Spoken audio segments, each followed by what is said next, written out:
This rugged and beautiful landscape has echoed to the gruesome cries of the inhabitants of Manchester Castle. Its walls loom over the treacherous quicksands of the River Esk in the valley below. In 1464, King Henry VI, that rather pathetic royal victim of the Wars of the Roses, fled from defeat at the Battle of Hexham and was found wandering, confused and dazed, in woods not far from here. The castle owners, the Pennington family, took him in and gave him shelter, and the king, who had very few possessions left, gave them in return his drinking vessel, this Venetian glass bowl, which became known as the Luck of Manchester.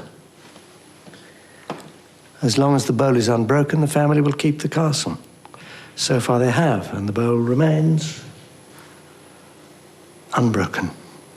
But the luck of Manchester didn't rub off on others who lived here. For today, the castle is plagued by eerie hauntings, odd happenings, and disturbing manifestations.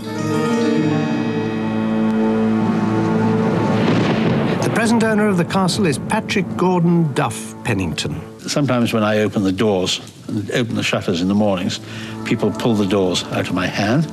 The last curator, he used to see a grey lady walking up and down the red passage outside our room. The tapestry room, people have slept in there and have asked to be moved. They hear people cry when they feel cold. They think it's a nasty place to be in, and the people who feel anything at all, they come out not quite the same as they went in. Residents and guests of the castle also report the distinct sound of thumping on the stairs. Evidence of paranormal occurrences was so strong at Manchester Castle that the family called in a team of specialists to investigate. On September the 18th, 1993, the experts set up an array of monitoring equipment for a scientific study of the hauntings. They waited for nightfall.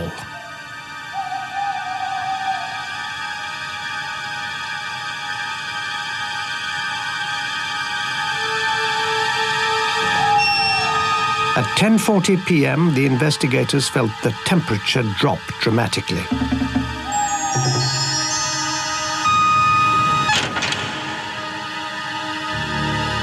A minute later, a vase began shaking.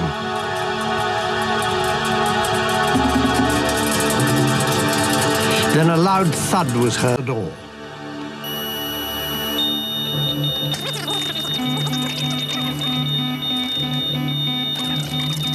The team observed so many unexplained events that they reported it is hard to come to any conclusion other than that Manchester Castle is inhabited by supernatural energies.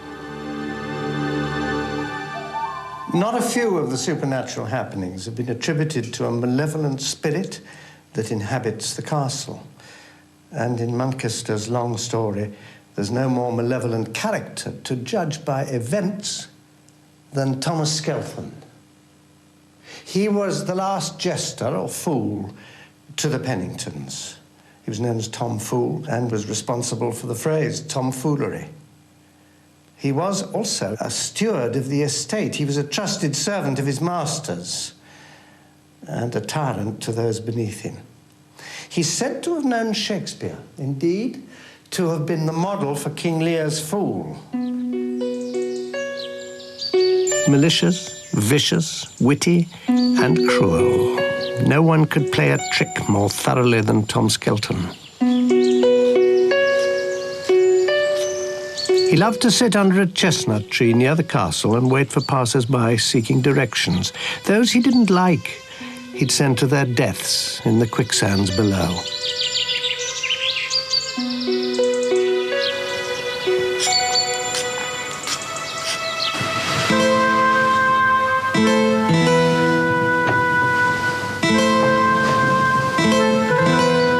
In 1585, a scandal broke around the daughter of the castle lord. Hellwise Pennington earned her name as a fiery, passionate, and fatally headstrong young lady. Although betrothed to the son of a powerful neighbouring family, Hellwise fell in love with the village carpenter.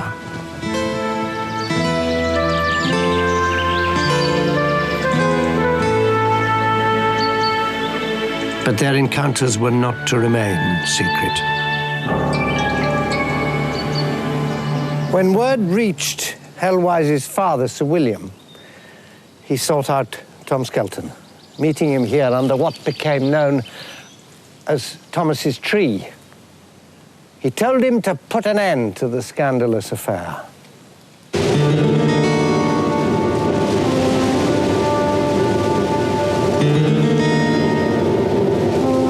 Skelton summoned the carpenter to the castle under the pretense that he was to meet his beloved Hellwise. Once there, he plied the carpenter with cider until he was drunk and insensible.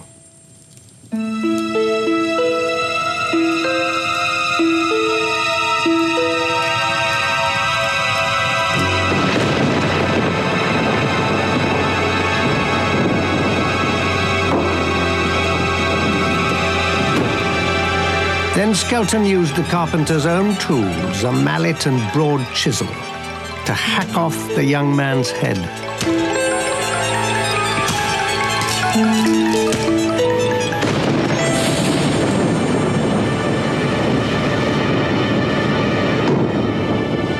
He was heard to say, "When the lazy dolt wakes up, he'll have trouble finding his head."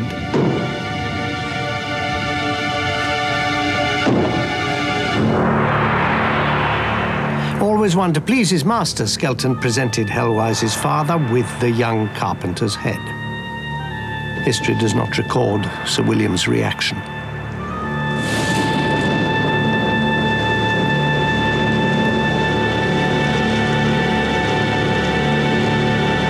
I thought it was rather silly, the story, but then, when we'd been here a little while, we used to work terribly hard, started in the office at 6 in the morning, and after tea, I would walk across the hall sometimes, and there were footsteps used to follow me.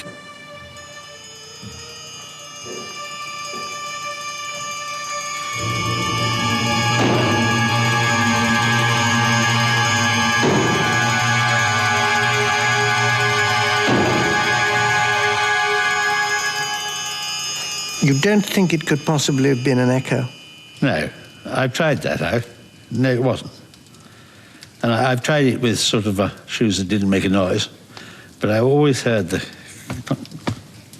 behind me. The thumping heard in the hallways could well be the sound of Skelton dragging the young carpenter's body through the castle.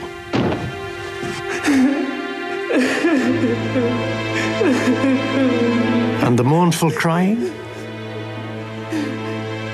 Could it be Hellwise weeping over her murdered lover?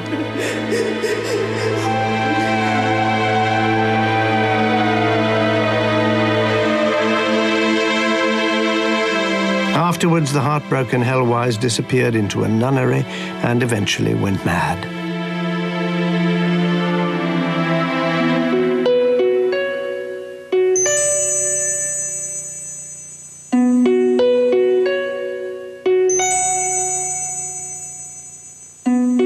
As for Thomas Skelton, he never paid for his crime, but fate has a way of meting out justice.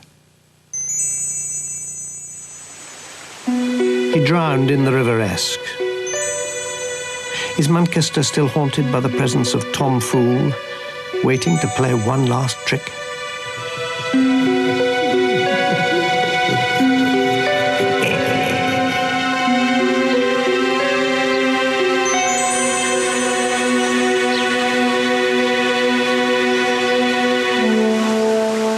200 years later, these dark waters were to claim more lives and give rise to another apparition. One that prefers this road leading to Manchester Castle.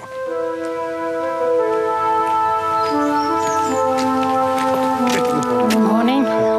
Grace Simmons, an employee of the castle, has seen the ghost.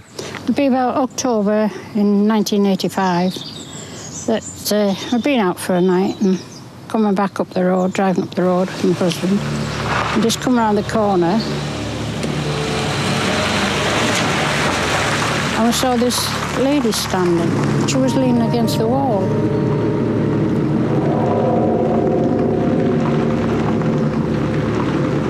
And she seemed in distress, so I said to my husband, would you stop?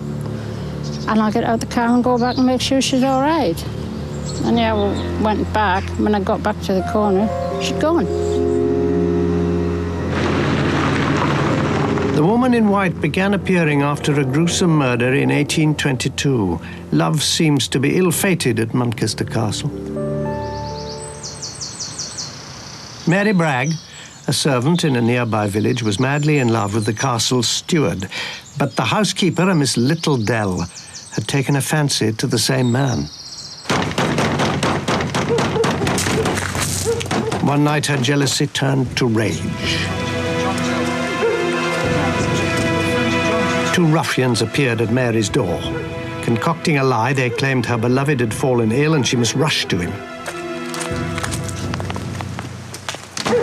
Alarmed, Mary went with the two men.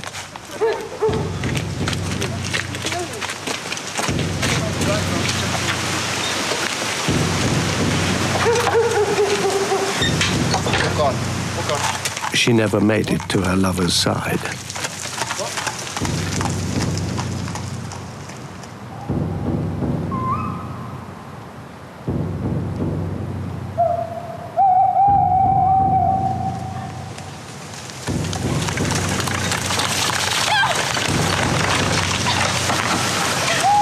Near a tree on the road through Manchester Wood, the abductors pulled Mary Bragg from the carriage.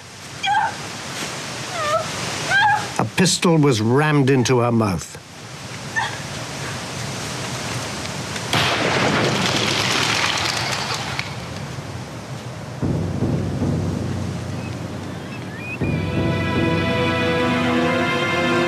But poor Mary's body had more indignities to suffer. To get rid of it, the murderers left it in a field for the castle dogs to devour. When that failed, they tried to find a hiding place.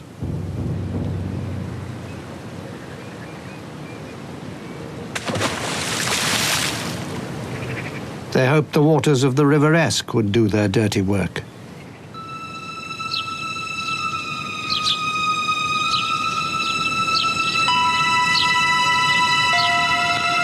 But Mary Bragg's body refused to stay hidden. Months later, it was found washed up, further downriver, badly decomposed. At the coroner's inquest, a doctor claimed it was impossible to determine the cause of death. Some say he'd been bribed to cover up the murder.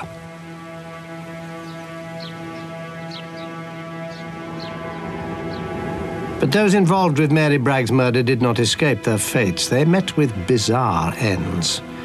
One of her assassins went insane, another was hanged as a highway robber. Mary's rival, Miss Littledell, who had hired the killers, became the subject of rumor and suspicion. Eventually, she was banished to a remote village where she was shunned as a murderess. The doctor at the inquest drowned in the River Esk, not 100 yards from where Mary's body had been dumped.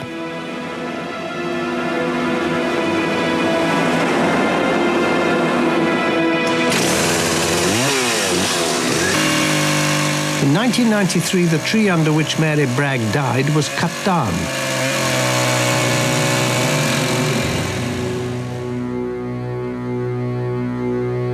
The timber was reputed to be cursed. Blood began to ooze from the cut logs.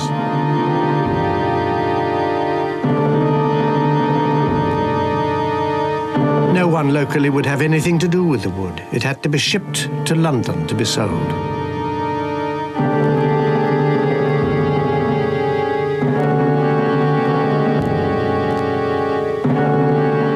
The apparition of the woman in a long white dress was seen on the very spot where the tree stood. Brutally murdered and mistreated in death, could it be that Mary Bragg still wanders in search of justice?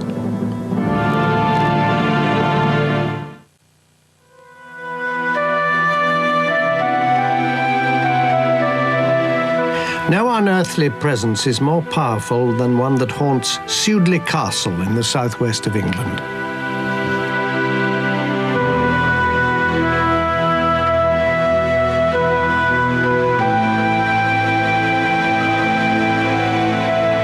Nestled amongst the rolling hills of Gloucestershire, Sudeley sits in an ancient wooded valley that has changed little since it was established in Saxon times. Today, the grounds are known for their majestic oaks and deer-filled royal parklands.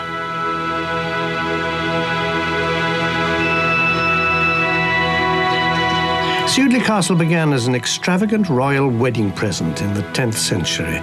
It went on to be owned by a succession of kings, including Richard III and Henry VIII. Despite its pastoral beauty, Sudeley Castle has a history of otherworldly events, including the chilling discovery of the strangely preserved corpse of a queen. Some say these incidents can be traced back to a tragic event that resulted in an apparition which still haunts Sudeley Castle to this day.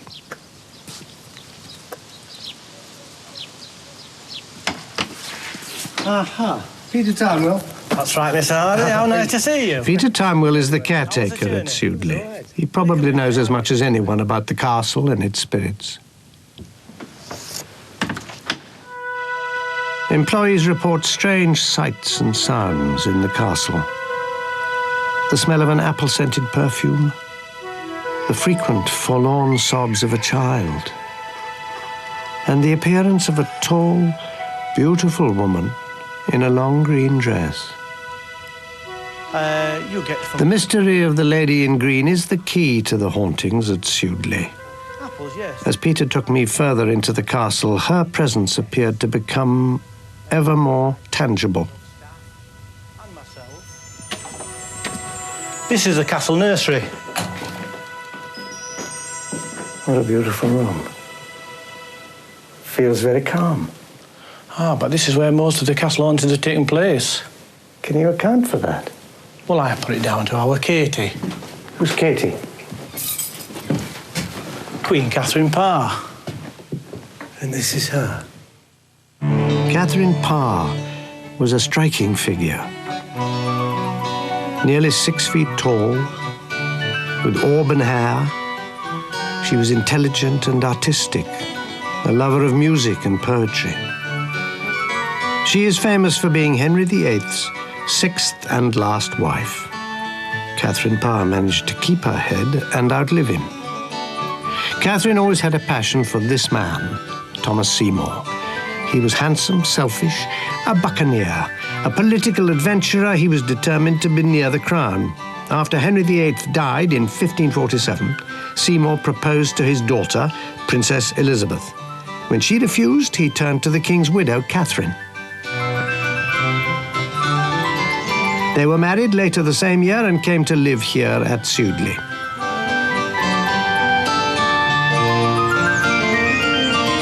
Within months, Catherine was pregnant. At the age of 35, it must have seemed a miracle, and everyone in the castle prepared for the birth with excitement and celebration. Sudeley's great banquet hall echoed with parties, music, dancing, and laughter.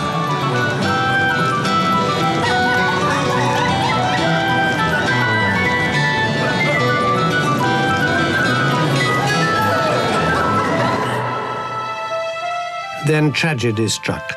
Gloom silenced the castle. Catherine gave birth to a baby girl named Mary, but a week later Catherine died from a fever. Mother and infant daughter were forever separated. But the tragedy did not end there.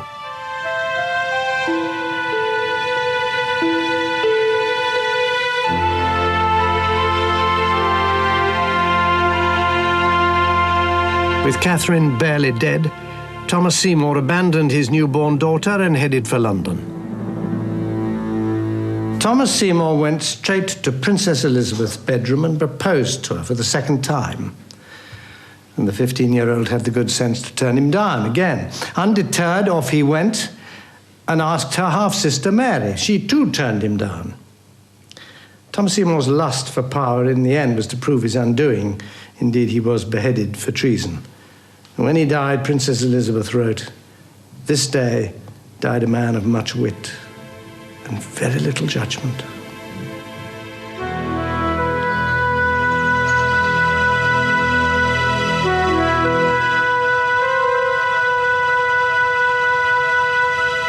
Catherine was buried in the chapel at Sudeley in 1550. During civil war a century later, the chapel was ransacked. Her casket disappeared. 140 years later, a local farmer digging in the grounds came across a casket sealed in lead. He forced it open, and what he saw astonished him. The body of a woman, perfectly preserved, her complexion still milky white, her hair auburn. But within seconds, the corpse started to wither and turn to dust, and the terrified man hastily reburied the casket. It wasn't until a century later, when this new chapel was built, that Catherine Parr was finally entombed in a manner befitting a Queen of England.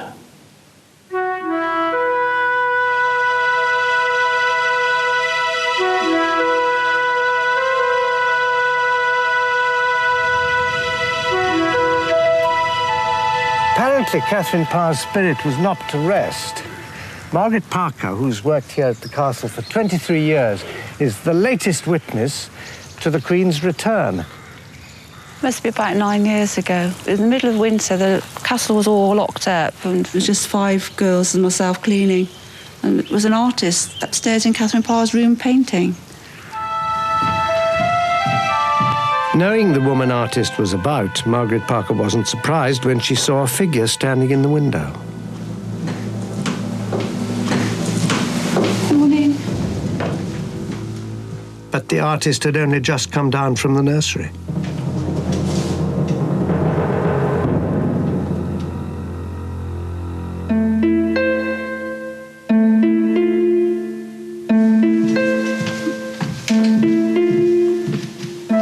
Did she frighten you? No. Well, I don't think the dead can hurt you, can it? Unlike some ghosts, the former queen is a melancholy spirit who keeps to herself. But for those who live and work here, she's become a friend. Night-night, Katie.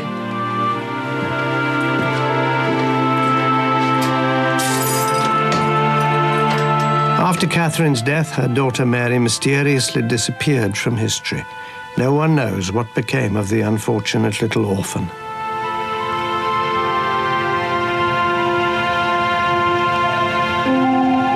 Four centuries later, are these two tragic souls seeking reunion?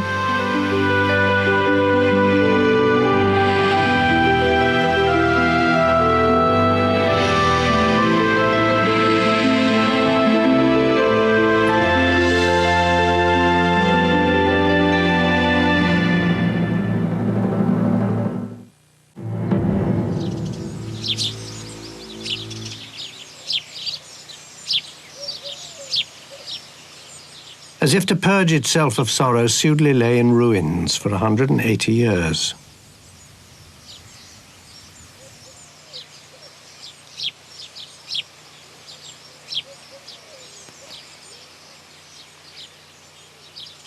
Then in the 19th century, Sudeley came alive again. Restored to its former glory, it was once again a home. But with a new generation of owners came a new occupant from the spirit world.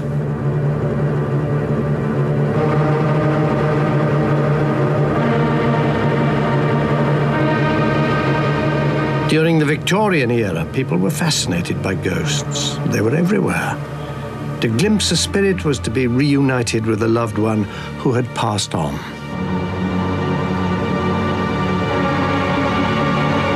It seems only natural that a Victorian apparition is behind Sudeley's latest haunting, a haunting that has been witnessed quite recently.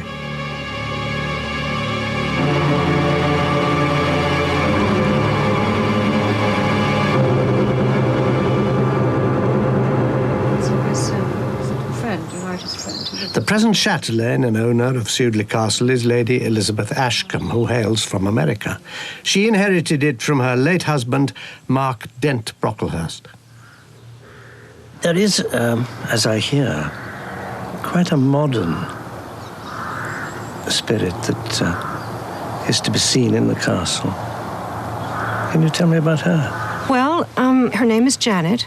And she was the housekeeper here for many, many years. She was here for 50 years. She came in 1896. My late husband, Mark, used to tell me stories about her when he came home from school, that she was still here and everyone's still terrified of her. And she was still ruling the roost with the iron glove.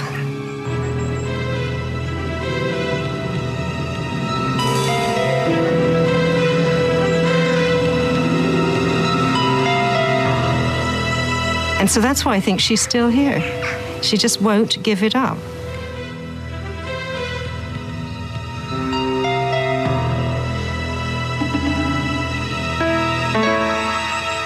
The upkeep of a grand Victorian household such as Sudeley required armies of servants, housemaids, footmen and gardeners.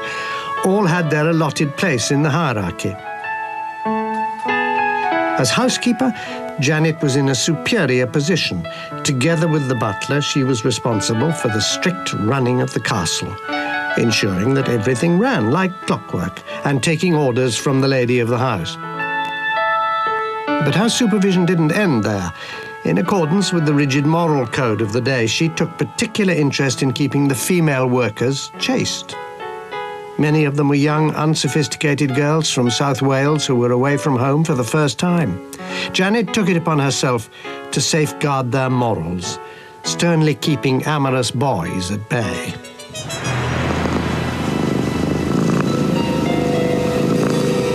It was said that at night Janet stood watch at the top of the stairs, protecting the virtue of her housemaids.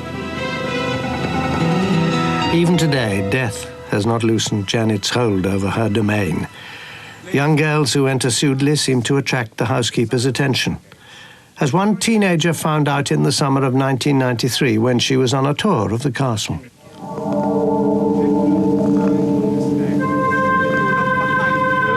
At the heavily gilded gold frame, you will find a picture of... Suddenly, without warning, a strange feeling overcame the girl, urging her up the staircase.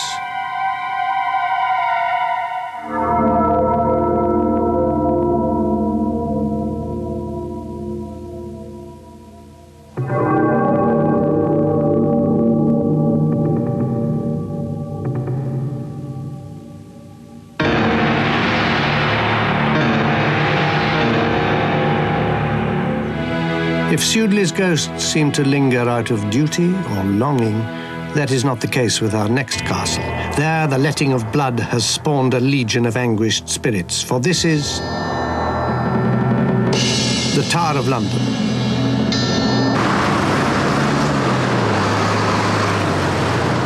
For almost 1,000 years, this revered landmark has been at the centre of the grand drama that is English history. It is said, he who holds the tower holds the power. Good morning, ladies and gentlemen. Welcome to the Royal Palace and Fortress of Her Majesty's Tower of London, the largest and oldest permanently occupied fortress in Europe. It covers over 18 acres, took 200 years to build. It comprises of 20 towers, not one. Probably the best known, although one of the smallest, is the Bloody Tower, here behind you. As a royal residence, the tower was home to England's kings and their courts. It was also a fortress and arsenal bristling with weapons. The Royal Mint was located here, and to this day, the magnificent crown jewels are still kept under guard within the tower walls. Outside the small town called Hastings, he defeated the Saxon army. On the theory that one should keep one's friends close but hold one's enemies even closer, dangerous foes of the state were kept here as prisoners.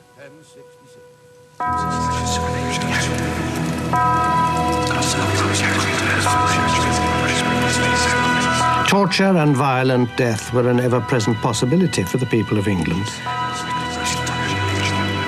Hundreds fell victim to the red-hot poker, the spikes of the Iron Maiden, and the executioner's axe.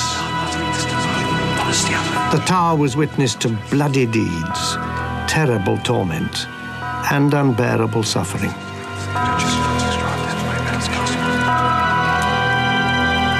And a very good day to you all. Thank you very much. Thank you. As daylight is extinguished, visitors leave the tower. Gates fall shut. An uneasy silence descends over the tower walls.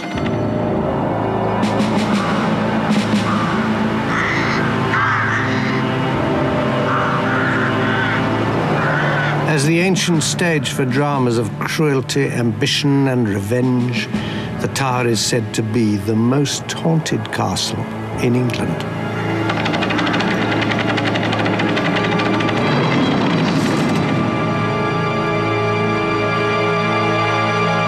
After trials for crimes, real or invented, prisoners were brought by boat to this entrance, Traitor's Gate.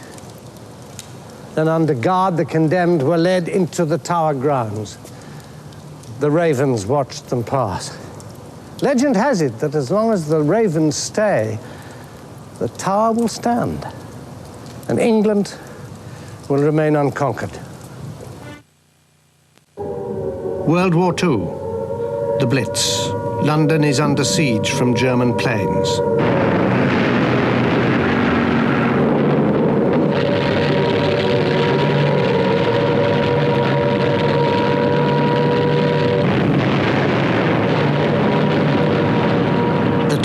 The River Thames is not far from the docks and factories in the East End of London, the target of the attack. In the midst of this chaos, a terrifying vision formed at one of the tower gates.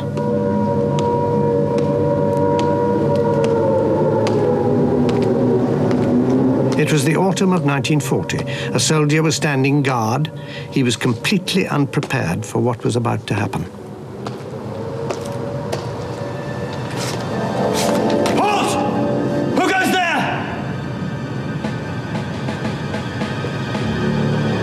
Out of the mist appeared 4 men. They were carrying a litter.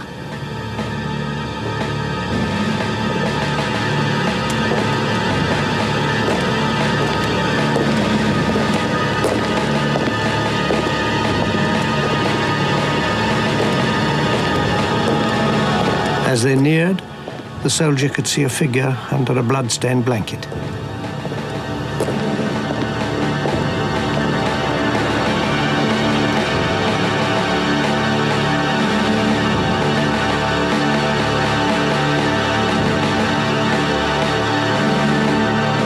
Then the procession vanished into thin air.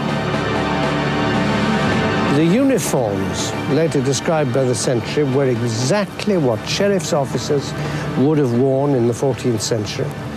And the procession took the route always followed after executions, when headless bodies were brought to this chapel to be buried. But the most persistent haunting is said to take place just over there, in the Bloody Tower. 2 young boys have been glimpsed playing in the tower.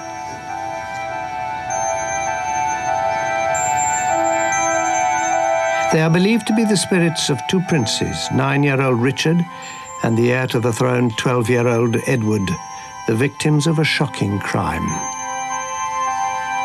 The boys were nephews of Richard III, England's favourite villain. Richard's enemies described him as malicious, wrathful, envious, little of stature, crook-backed. Still a controversial figure 500 years after his death. Some blame Richard for a series of treacherous murders, while others passionately defend him. What is known is that after the death of their father, King Edward IV, the 2 young princes were put under Richard's protection. Some say it was like assigning the fox to guard the chickens. For the princes stood between Richard and the crown. Richard had his nephews declared illegitimate and thus ineligible for the throne. He then confined them to the tower for their own safety, he said. For months they were seen playing on the battlements and in their room.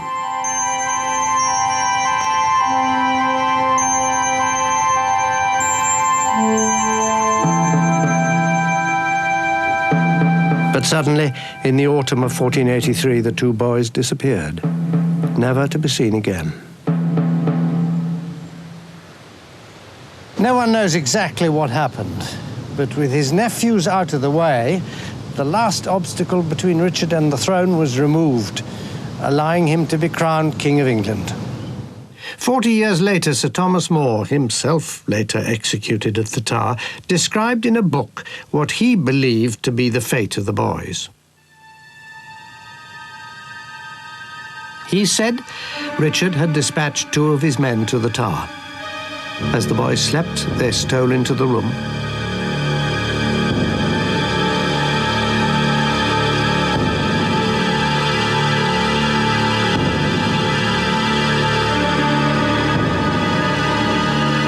Then they smothered the 2 sleeping princes. More wrote, "They gave up their souls unto the joys of heaven, leaving to the tormentors their bodies dead in the bed."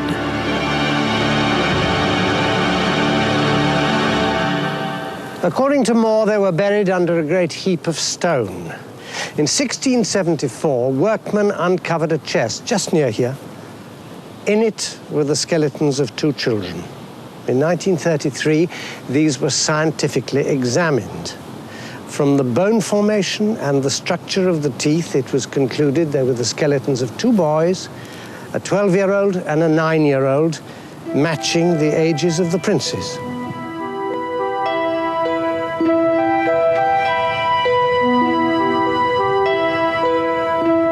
As befitting a future King of England and his brother, the 2 small bodies were interred at Westminster Abbey.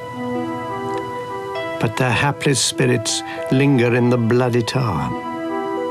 Betrayed, abandoned, murdered, they cling to each other in death as they did in life.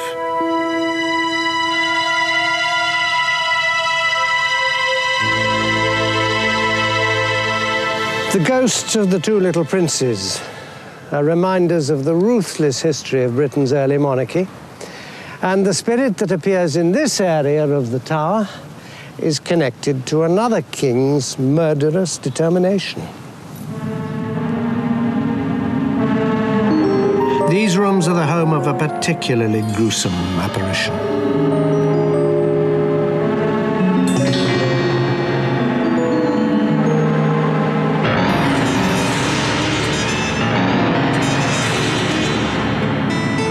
Anne Boleyn is the controversial figure in this story.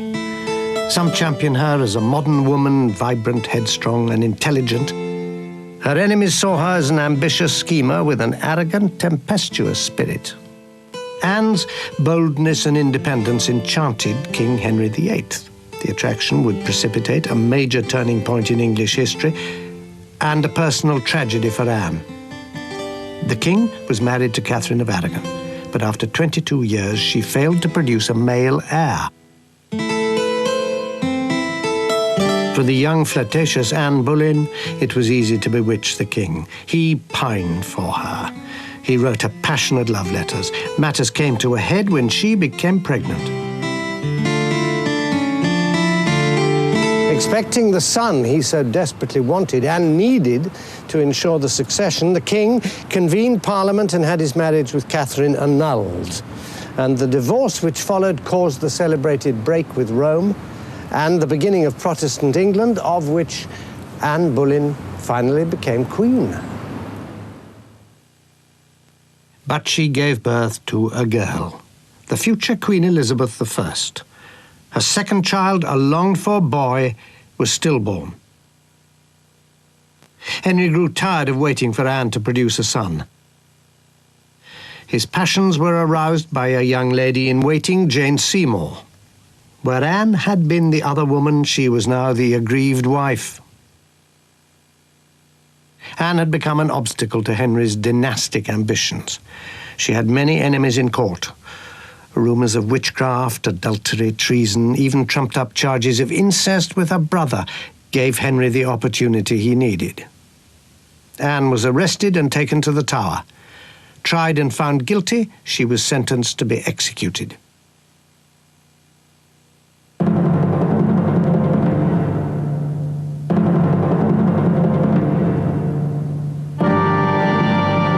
As she awaited death, Anne had violent mood swings. One moment she was laughing, the next crying. Then a calm overcame her. She sent a message to Henry requesting that her head be cut off with a sword, not an axe. The axe was messy and often took more than one stroke.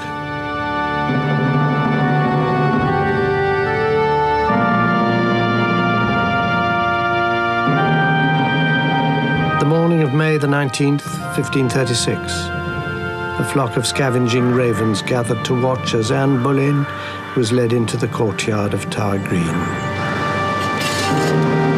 When the inevitable moment came, the executioner readied the sword behind her back. Anne looked forwards, and before she knew what was happening, eyewitnesses reported the executioner smote off her head at a stroke.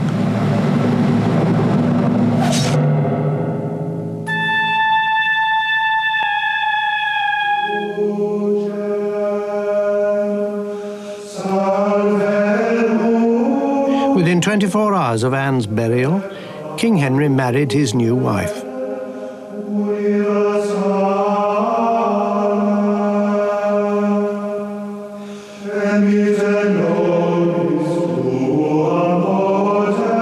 But headstrong in life, Anne Boleyn's spirit was not to be denied by death.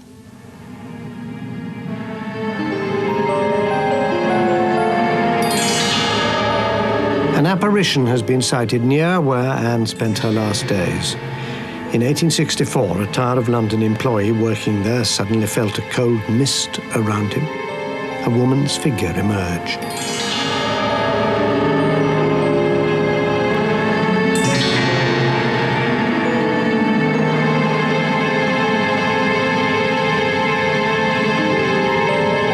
As the worker stood watching in wonder, the figure turned towards him.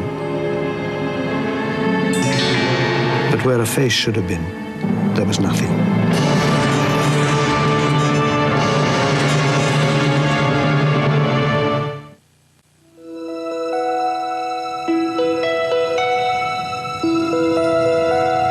A frail apparition dwells in a parallel universe, trapped between reality and the beyond.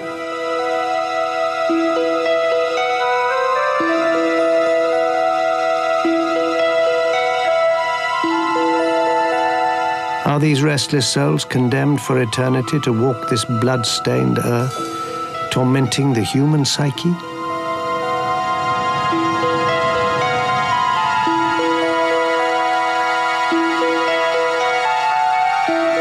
We've encountered some victims of England's long, harsh history.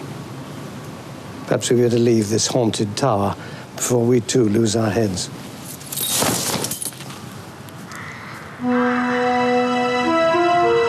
Have we persuaded you that the castle ghosts of England are real? I'm convinced that right now, somewhere, a ghost is preparing to make its nightly rounds, and another haunting will soon be underway.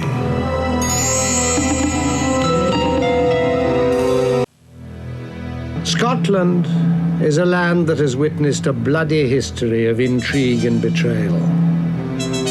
The victims of cruel torture and untimely death have become restless spirits, doomed to linger in its haunted castles. Cursing the generations that follow, their suffering echoes down the years. These tormented souls have become the castle ghosts of Scotland.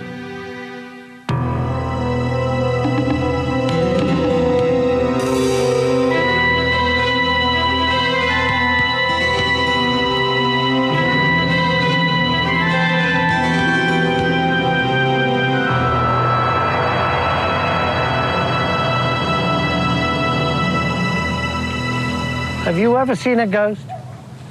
Some shadowy form glimpsed out of the corner of your eye?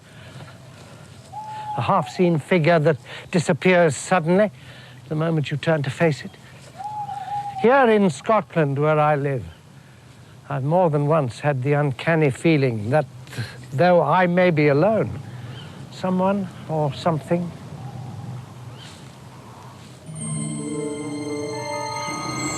is watching me. That I'm being visited by a ghost. But that is not unusual in Scotland.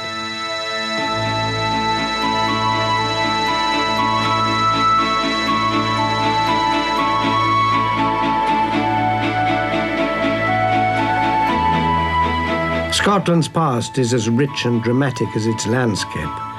Its great mountains and dark, secretive glens still echo with the battle cries of centuries ago.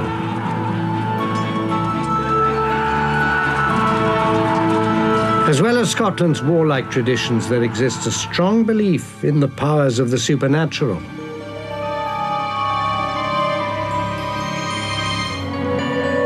Hauntings and paranormal activities are often concentrated in particular places. A wood, a silent lake, a holy site or buildings where gruesome events have taken place. All over Scotland, relics of an ancient past confound modern man with their strange images and sounds. Scotland's turbulent history seeps into the present day and creates powerful apparitions. And Scottish castles, where much of that history has been played out, are where a great many of these hauntings have been experienced. Their very stones echo with the struggles they have witnessed. It is in these strongholds that the ghosts of the victims linger on.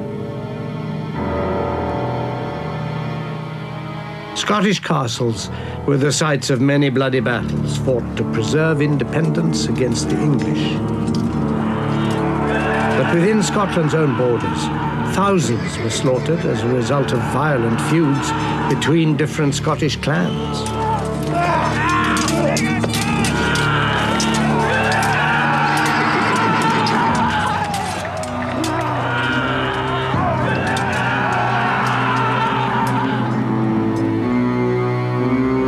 A haunted fortress stands on the west coast of Scotland, in the region of Argyll.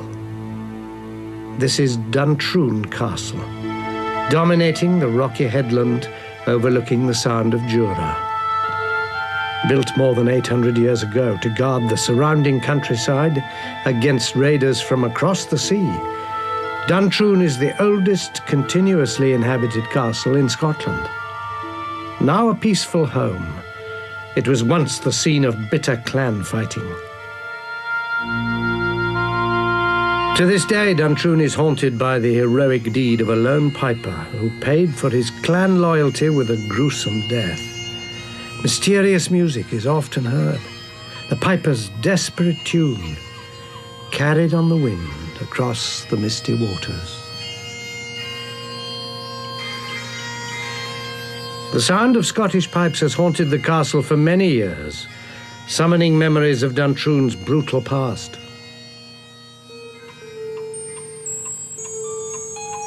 Other paranormal events occur within the castle. Furniture moves of its own accord.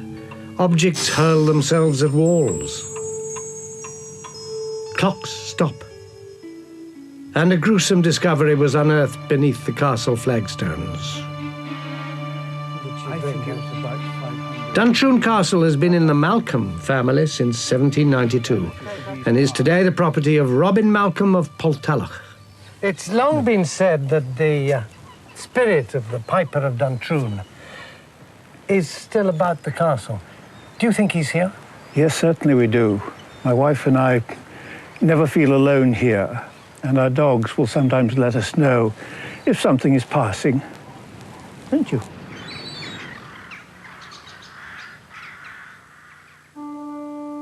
"400 years ago, our sitting room was the approach to the main castle entrance. So anybody coming or going had to go through that room.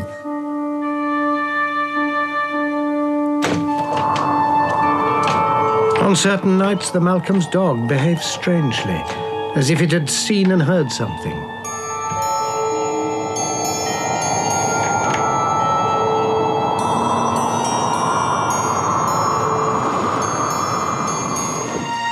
To understand the hauntings at Duntroon, we must return to its blood-stained past. Duntroon was owned by the powerful Campbell clan. During the 1600s, Scottish clans were fiercely individual, ferociously holding sway over their regions.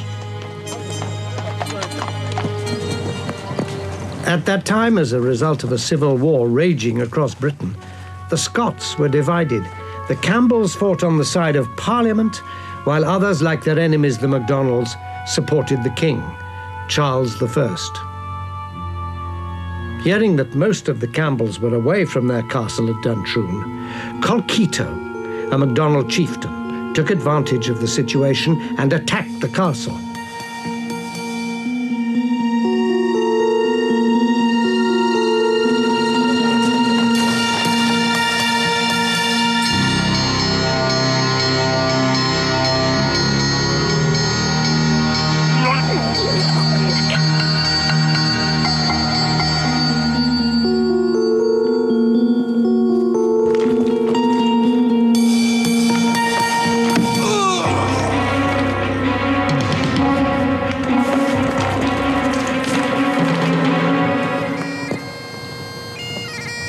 As soon as the MacDonalds had taken Duntroon, Colkitto sailed away to continue his campaign.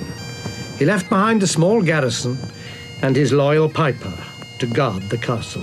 Pipers held an important place within the Scottish clans. Well educated and travelled, they ranked highly in the chief's household.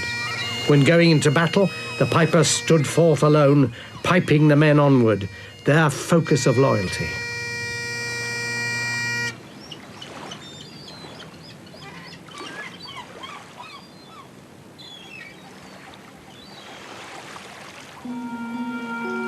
The Campbell clan were determined to regain their castle from the MacDonalds. In Colkitto's absence, they mounted a counterattack.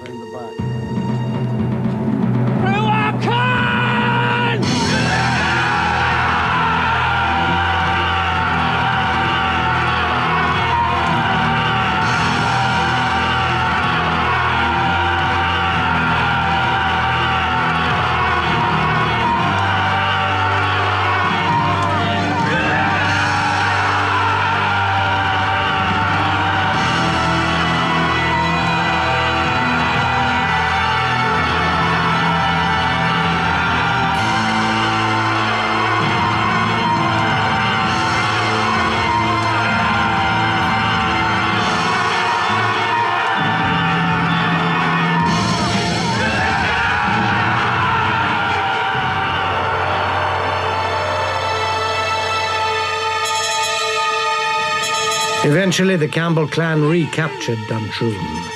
Every MacDonald was put to the sword, except one,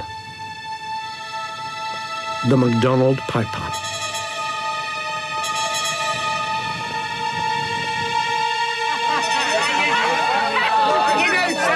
As privileged individuals, pipers were protected. Colkitto's piper was spared. Imprisoned in the castle and surrounded by enemies, the piper knew that his master would return to Duntroon.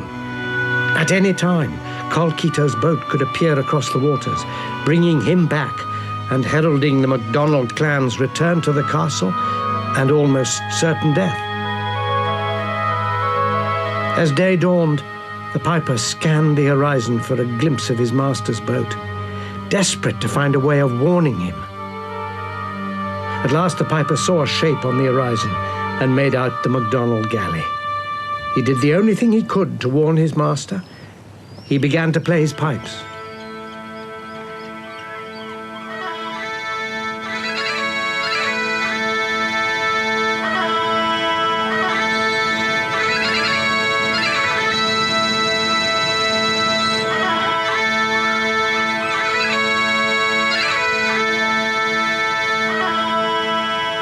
Across the waters, Colkitto heard the faint strains of the bagpipes. He thought he recognized a familiar tune and assumed it was a welcoming air from his piper. But as he sailed nearer, the notes suddenly changed. And he realized that this was instead an urgent warning saying to him, beware, turn back. Bear away!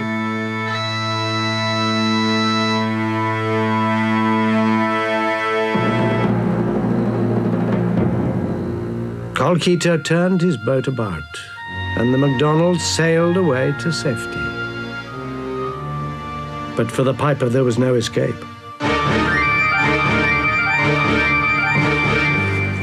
For the Campbells had realized the message in the tune. A punishment was found to fit the crime.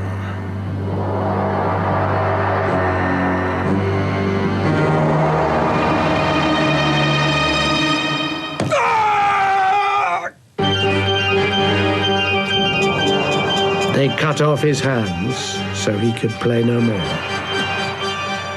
The piper bled to death from his wounds. Those who dismissed the story as a romantic myth were suddenly confronted with gruesome evidence. In about 1880, a chilling discovery was made beneath these flagstones.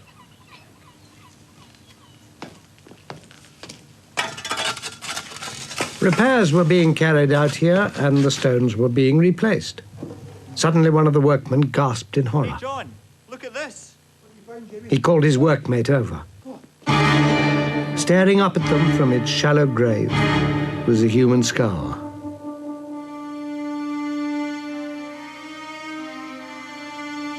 When the surrounding slabs were lifted, a full skeleton was revealed. They saw quite clearly the skeleton had no hands.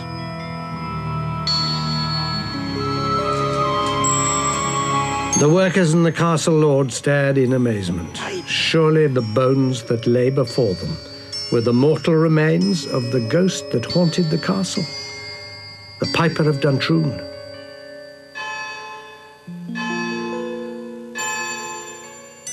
We commend into thy hands, most merciful Father, the soul of this our brother departed. The lord of the castle asked the bishop to give the skeleton a proper burial and to exorcise the spirit that roamed Duntroon. The grace of our Lord Jesus Christ, the love of God, The bishop performed the rite of bell, book, and candle. and the fellowship of the Holy Ghost be with us all evermore. Amen. But despite the exorcism, the Piper's spirit still seems to dwell within the castle. So, was the spirit of the Piper not laid to rest? We think not. I've got a letter upstairs from my father to a friend saying that things happened that couldn't be explained in the normal way. In spite of the disturbing events, objects being moved and broken, the Malcolm family learned to accept the ghostly presence.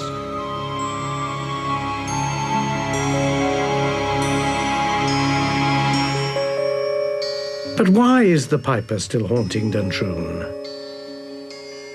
The reason is thought to do with the circumstances of his burial. As a MacDonald, the Piper was more than likely a Catholic, but the burial service was Episcopalian.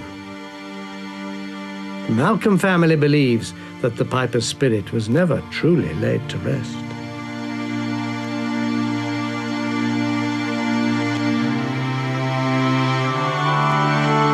A single standing stone marks the spot where the skeleton is said to have been buried. It is known as the Piper's Grave. But though he is nameless, his courageous act has immortalized him, the Piper of Duntroon.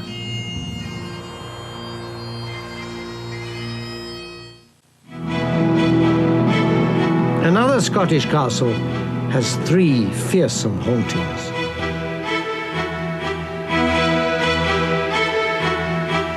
On the east side of Scotland, in the Grampian region north of Aberdeen, stands Fyvie Castle. The great facade has been likened to a French chateau, with its 5 impressive towers, each one a monument to the successive families who have owned the castle. Long before Fyvie's oldest surviving tower was built around 1400, the land was a royal hunting forest. It was from here that King Robert the Bruce dispensed justice. But the castle's baronial exterior hides a ghostly history. Sometimes the very stones and mortar of a building become the focus of supernatural power. Inanimate objects retain influences from the past. This seems to be the case at Fyvie Castle. Fyvie is steeped in mystery and strange tales. It is a castle with a disturbed soul, blighted by 3 different hauntings. A hidden chamber which causes blindness or death to those who disturb it. A centuries-old evil curse laid upon the castle, still felt by those who work there.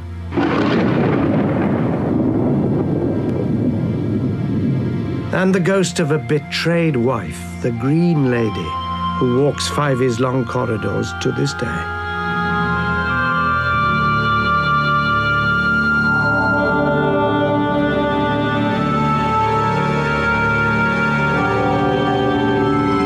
The castle's remarkable supernatural events are so evident that they've even convinced an unbeliever. The curator of arms and armour at Fyvie is Major John Peyton. 3 years ago, he had an experience in the castle that altered his views on the supernatural. Do you find yourself laughing at the people who believe that Fyvie is full of spirits, ghosts, and curses? Not at all. There was a time when I... The Major explained that as an army man, he'd always been a great cynic who didn't believe in ghosts. But 2 experiences in Fyvie Castle affected him so much that he was forced to change his mind. I tend not to treat it as a laughing matter anymore.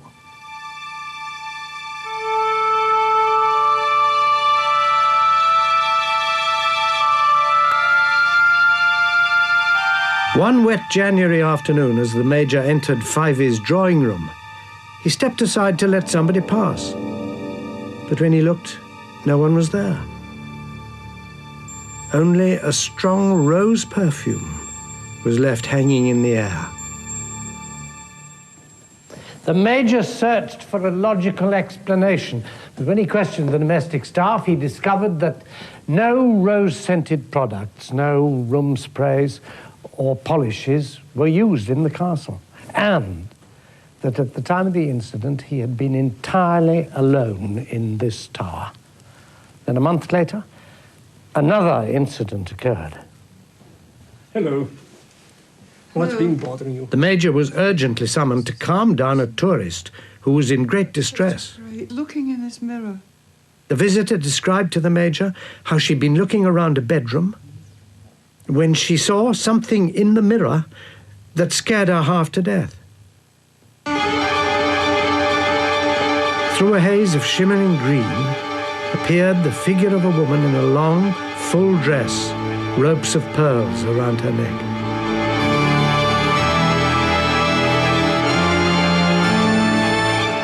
Then, in the blinking of an eye, she was gone.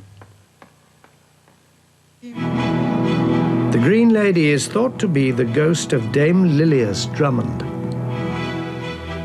In the early 17th century, the owner of the castle was Alexander Seton, Lord Fyvie. He lived in the castle with his wife of many years, Dame Lilias, but Seton was dissatisfied with her. He was a dominating personality and singularly ambitious. They had 5 daughters, but not a son, the heir he longed for. Relations of Dame Lilias lived nearby. Among the family was a young girl, Griselle. Seton and Lilias had known her ever since she was a child, and now that she'd blossomed into a beautiful young woman, Seton fell passionately in love with her. Suddenly, Dame Lilias was reported unwell. Within months, she was dead. Whispered rumours about how Lilias had died echoed around the castle. They focused on a tiny room at the top of one of the castle towers. My Lord Seton said. Seton, they said, had locked his wife up in this room. Anyone who attempted to release her was thrown out of a nearby window. Alone and half mad, Lilius starved to death.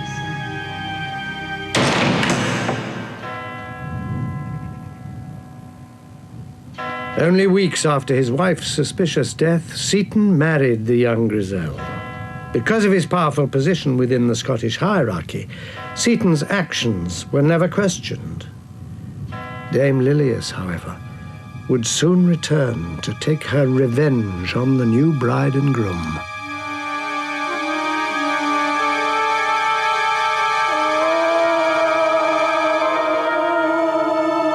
On their wedding night, Seaton and his new wife heard the sound of heavy sighs from outside the window. Seaton tried to calm Grisel's fears by telling her that it was only the sighing of the wind.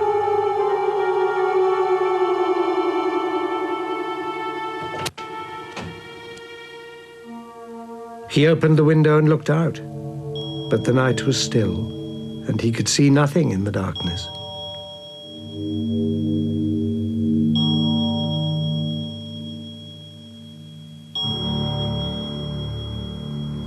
There is nothing at the window. Seaton again assured his young bride that there was no need to worry.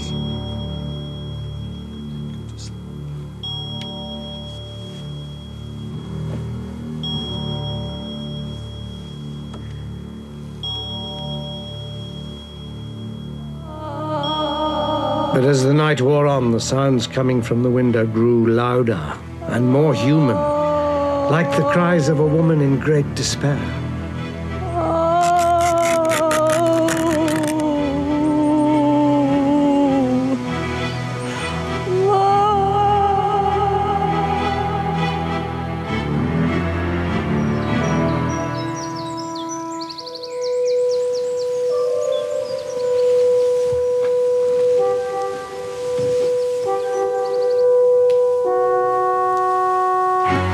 In the morning light, Grisel cautiously approached the window.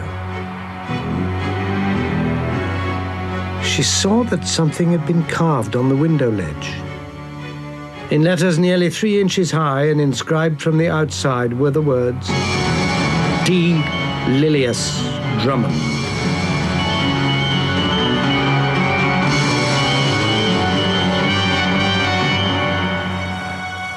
They remain here to this day. Dame Lilius had returned from the spirit world to exact her vengeance.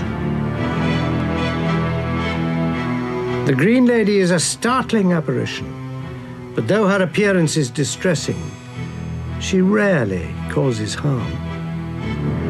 Another supernatural energy found within the castle is deadlier. At the center of its mystery is a hidden room and an ancient lethal curse. Christopher Hartley is the assistant curator for the National Trust of Scotland and headed the team who restored Fyvie. Of course, all round Fyvie, they believe that there is a secret room in the castle. Is there any truth in that? Is there a hidden chamber? Well, Fyvie is certainly a very busy house. It's surrounded with stories and ghosts and legends. And indeed, when we came here, we did find an unexplained space underneath this room, the charter room. And the room itself has got concealed in the walls various cupboards which open, such as this one here, where behind the panelling you find a blocked wall behind this door. And who knows where that might have led? Somewhere possibly down to a stair. The surveyor wanted to open the concealed room downstairs, but we persuaded him not to. After all, there's a most terrible curse attached to anybody who dares to open it. Twice in Fyvie's history, the curse of the hidden room was invoked. The curse is quite specific. Death to the lord of the castle or blindness to his wife if anyone disturbs the chamber. In 1816, General William Gordon, the Lord of Fyvie, attempted to find the hidden room. The general failed to find easy access, and very soon after his attempt, he died. From that time, his wife, a former domestic servant in the castle, was afflicted by a blindness with which she went to her grave.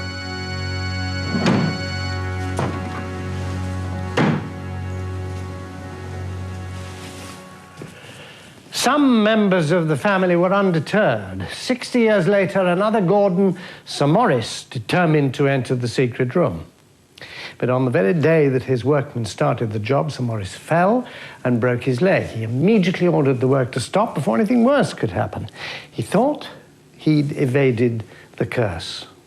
However, very shortly afterwards, his wife developed a painful condition of the eyes, which plagued her for the rest of her life. Coming up, the curse of the Weeping Stones.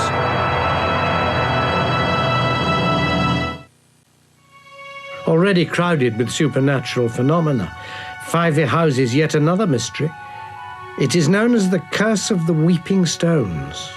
Its ominous presence hangs over the castle and can still be felt to this day.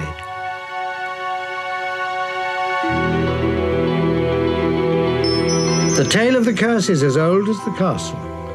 More than 500 years ago, a prophet named Thomas the Rhymer was renowned for his gloomy predictions. He was ill-tempered and always quick to take offense.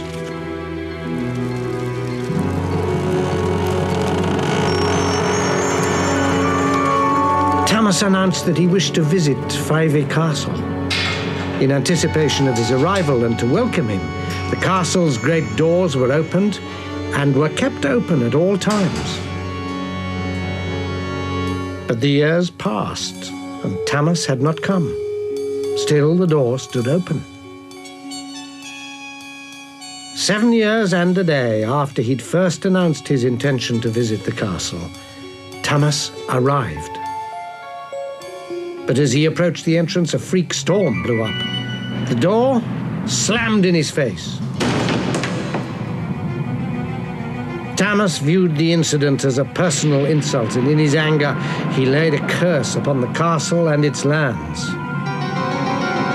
The curse spoke of 3 stones taken from the boundary markers of the castle lands. Until all 3 stones were found and reunited, a hex would remain on Fyvie. Thomas's curse of the Weeping Stones decreed that the firstborn sons of the families that lived at Fyvie would never inherit the castle.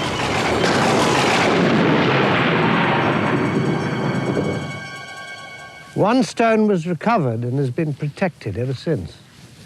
The other stones were never found, and the curse remains on the castle. To the owners of Fyvie, the curse of the Weeping Stones is very real indeed, because through the generations, Fyvie has passed to second sons or daughters, in some cases more distant relations. The natural heirs being lost to wars and sickness. The curse is so powerful that the one weeping stone that has been recovered still exerts its evil influence. Christopher Hartley came under the stone's spell when he was working on its conservation and display. He soon had reason to wish he'd never set eyes on it.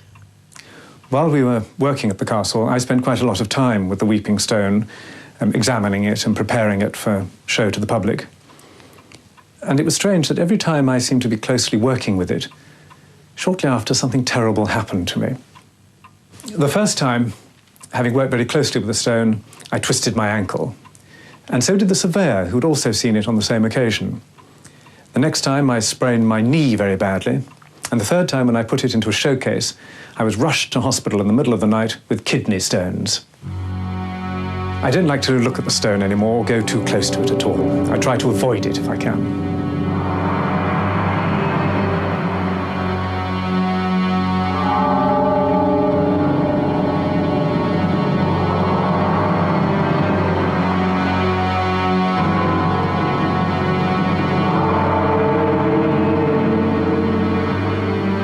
The Weeping Stone also has remarkable and unexplained physical properties. Although kept in dry conditions in a wooden bowl, the stone becomes wet and the bowl fills with moisture.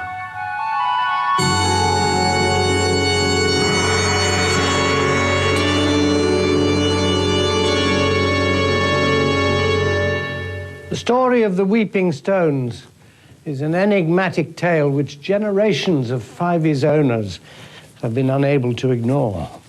The castle's eerie history is very much alive, and though today it's tourists, not courtiers, who throng the corridors, 5e teems with spirits from the past.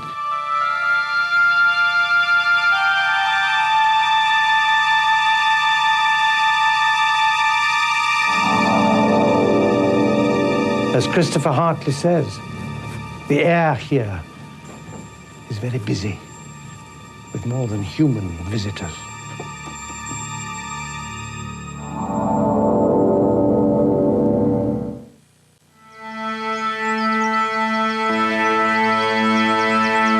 One great Scottish castle has a royal and haunted lineage.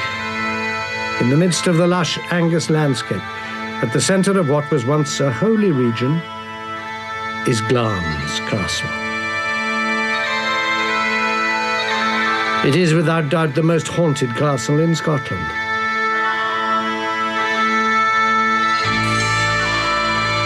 Shakespeare chose Glamis as the setting for his tragedy Macbeth.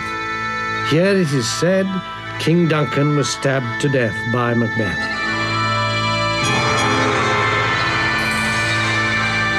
Glamis hath murdered sleep, Macbeth shall sleep no more.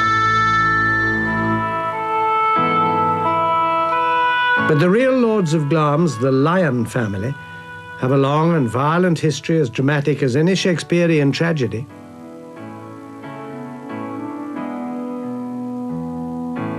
Originally a hunting lodge of the King of the Scots, Glamis was given to the Lyon family in 1372 by King Robert II. The castle was the childhood home of Her Majesty Queen Elizabeth, the Queen Mother. In the calm light of day, this massive castle, with its turrets, fortifications and spires, exudes serenity, power, grandeur, even magic. But as night falls, the fairy tale image gives way to something more sinister. Glamis ghosts are numerous and legendary. Phantoms have been sighted in the castle for hundreds of years, and one lord of Glamis is said to have been visited by the master of all evil. A strange atmosphere pervades the castle chapel, a feeling not threatening but of overwhelming sadness, and the sound of a strange, hollow knocking. The atmosphere gradually intensifies into an aura around an ethereal grey lady.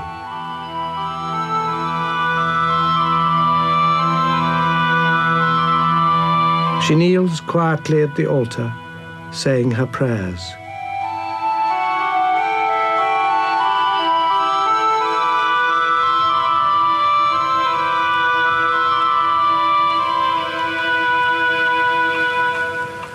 With this ghost, at least, the owners of Glamis feel no unease, only sadness. They know only too well her identity and the reasons for her hauntings. She's one of Scottish history's most tragic victims, a lady of Glamis who was condemned as a witch and suffered a terrible fate. 400 years ago, the close links between the Scottish royal family and Glamis Castle had dreadful consequences.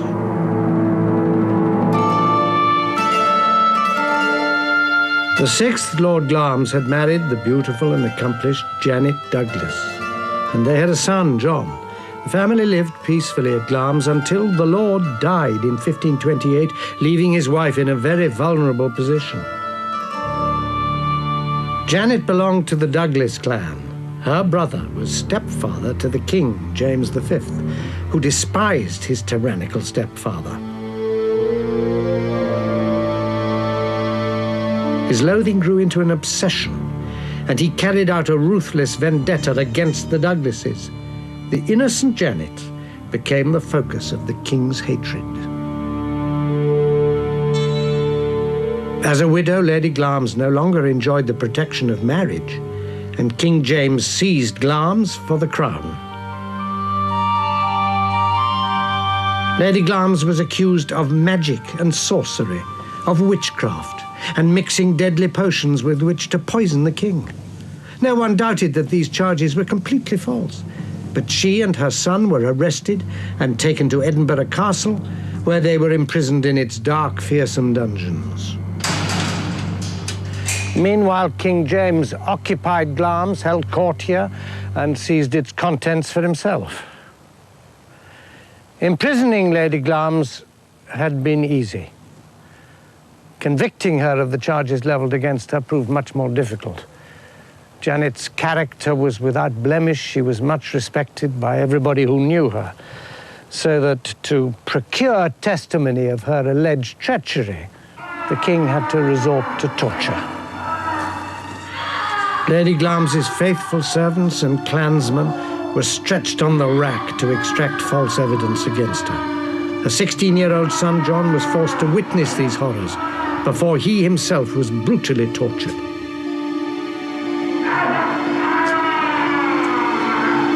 These savage tactics worked. The king had his confession. Guard! Guard!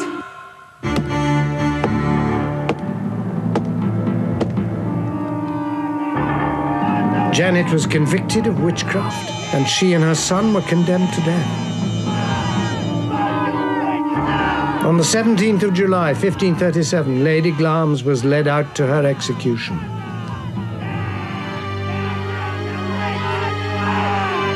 Almost blind because of her long incarceration in a dark dungeon, she was brought onto the Castle Hill of Edinburgh, where she was burnt alive.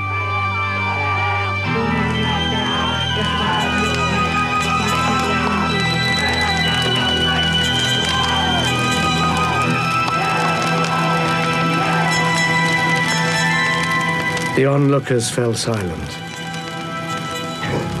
An eyewitness account of the execution described her suffering with great commiseration, being in the prime of her years, of singular beauty, and suffering, although a woman, with a manlike courage. Her innocence was never doubted. The account concluded that all men believe that the true cause of her execution was not witchcraft, but the hatred which the king carried for her brothers. Janet's son John was luckier. Although condemned to death, he was reprieved until he came of age. But before this happened, James V himself died. Before his death, the king is said to have felt remorse for his action. It was the black spot in his reign, for he was generally known as the poor man's king for his many good works. On the accession to the throne of his baby daughter, Mary, Queen of Scots, the title, lands, and the ransacked castle of Glamis were restored to the young Lord John. From the time of Janet's execution, the apparition of the Grey Lady began to appear at the castle. Although she died in Edinburgh, it is here, to her home, that her spirit returns.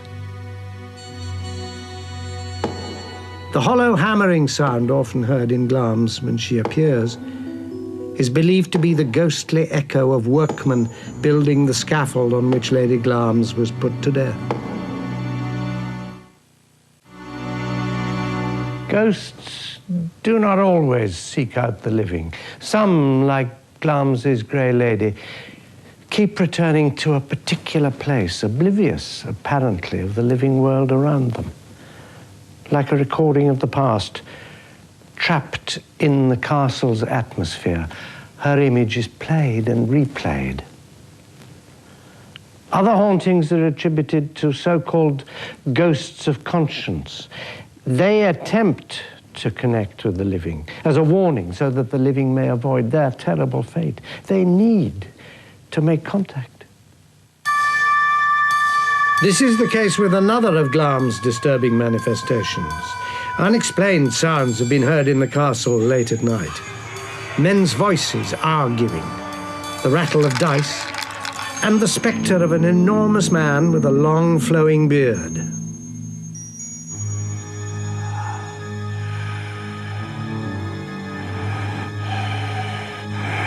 Many of these hauntings have focused on the bedroom known as the Blue Room. One account recorded in the 1870s described the event. A guest at the castle, the wife of the Archbishop of York, was staying in the Blue Room.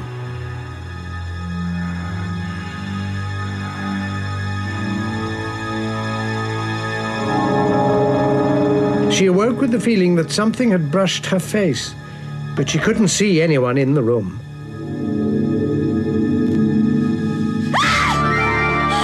Suddenly a figure loomed over her, a figure with a long flowing beard and the face of a dead man.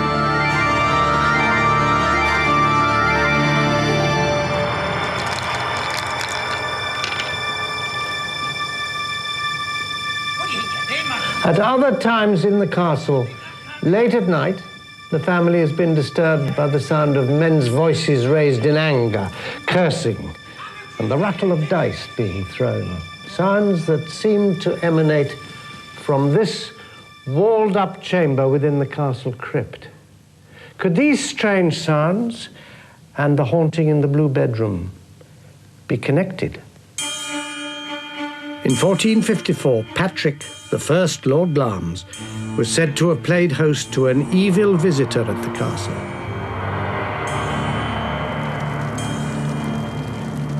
Lord Glamis was known for his love of gambling and often played cards with Earl Beardy of Crawford, so called because of his long, thick beard.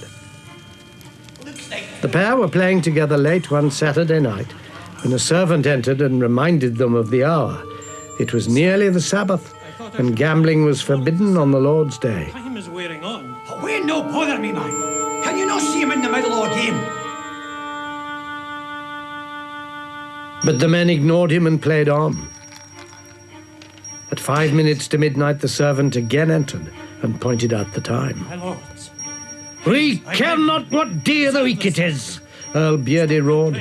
If we have a mind to, we shall play until doomsday. He would regret his words. Still the men played on. Then on the stroke of midnight, the door opened.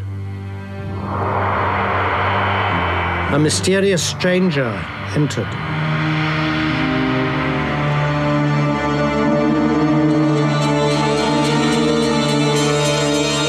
He proposed to join them in a game.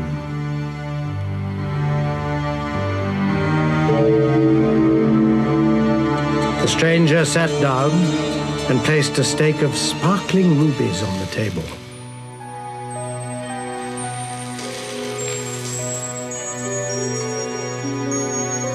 The three men started to play.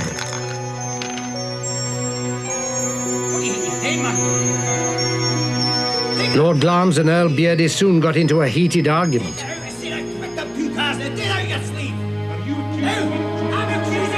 The stranger looked on.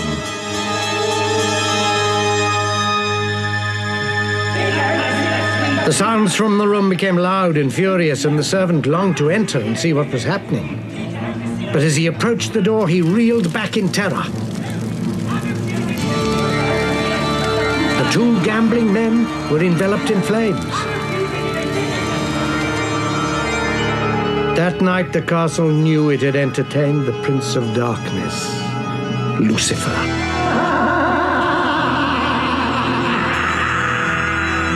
The two men were condemned by the devil to play until doomsday. The price for gambling on the Sabbath.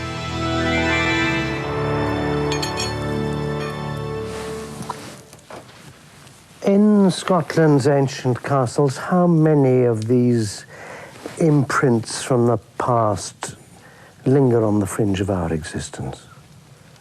Even here in my own home in Scotland, I'm not alone.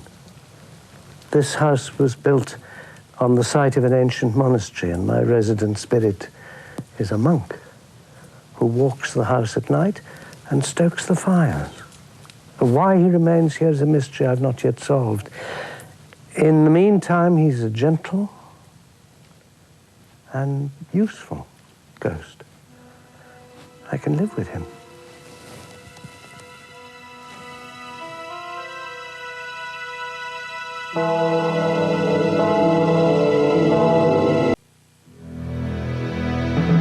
Immersed in Ireland's timeless beauty is a dark history of magic, ritual, and primeval worship.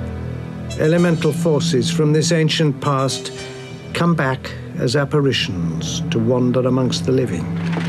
And many of these restless souls are trapped in Ireland's castles. The spirits reach out from the beyond, lost phantoms that have become the castle ghosts of Ireland.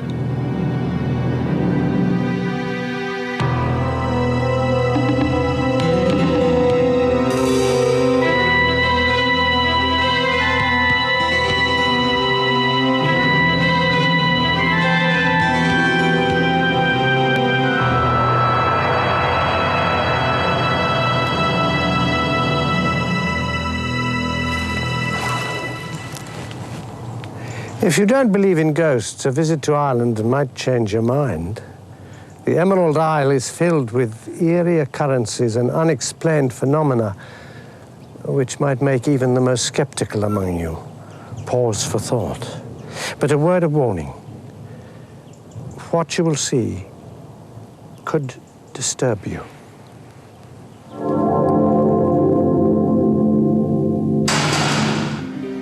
In Ireland, spirits and ghosts slip in and out of the living world, some to do good, others to do harm. And it is in Ireland's haunted castles that many of these ancient souls still dwell.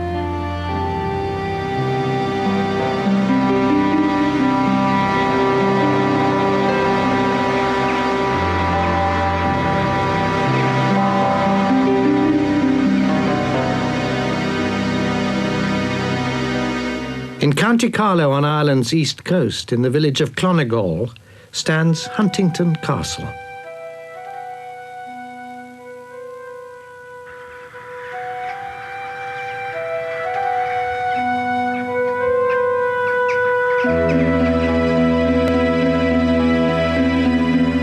This historic castle is the home of disturbing apparitions from another world and another time.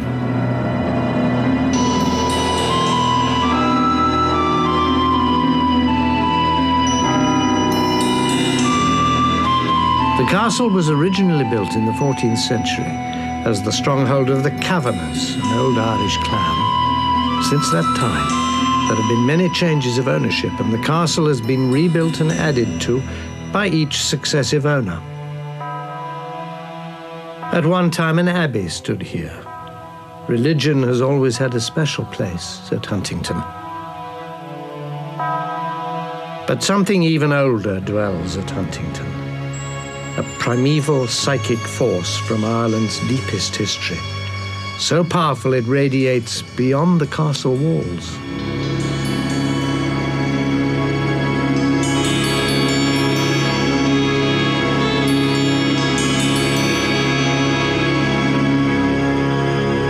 In this field, a man who knows Huntington well has been a witness to unusual sightings.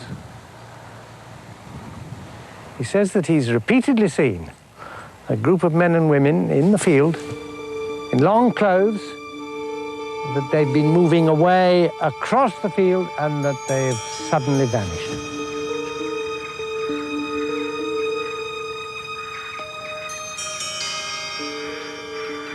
And here in an area of wilderness called the Yew Walk, many people have seen unexplained figures moving among the trees.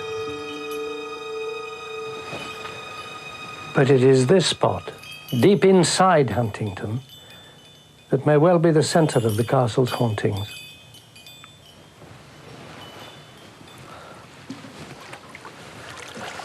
This ancient wellspring, 15 foot deep or so, is believed to be a sacred site and to possess magic power.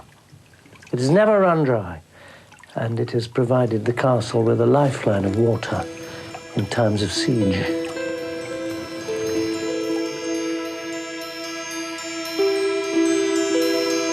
Huntington Castle has been owned by the Durden-Robertson family since the 18th century. The current owner is David Durden-Robertson. You live among the legends and the stories here, David. Have you experienced anything really strange yourself? I have several, but the most odd experience I had was when I was about 17. I'd gone to sleep on the couch in the library.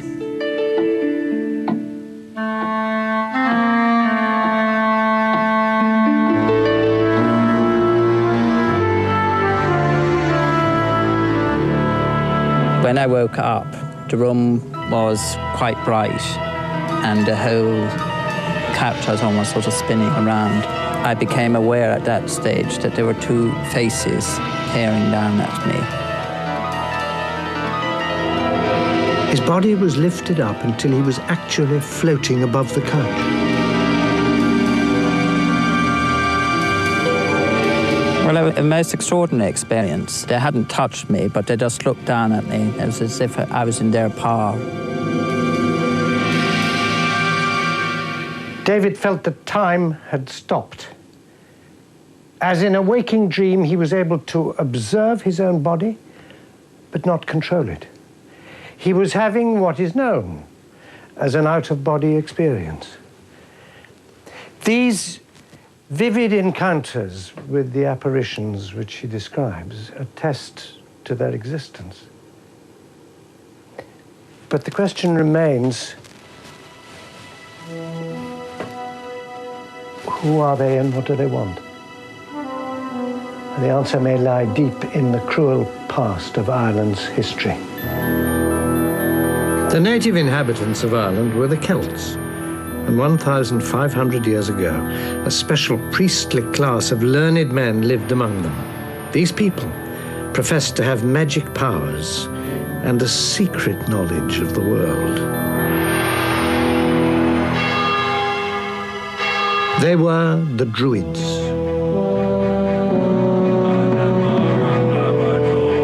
As the keepers of religion, Druid leaders often rivaled Celtic kings and chiefs in prestige, even in power.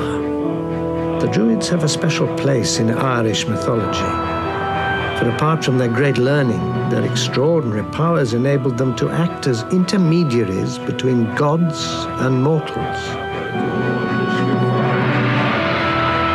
They were believed to be able, at a stroke, to create a mist, start fires at will, or bring down showers of blood. The Druids were held in awe for their wisdom, but they were also feared. Animals were regularly used in sacrifices, but to commune with the gods, Druids needed the most valuable and potent blood offering of all: human sacrifice.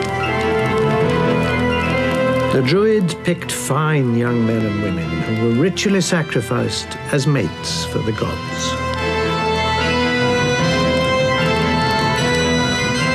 There were many methods of sacrifice.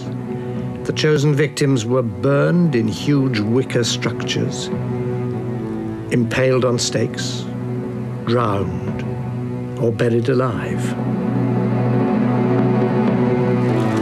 Because of their reverence for the natural world, a favorite form of sacrifice was to slit the victims' throats and let their blood flow into the earth.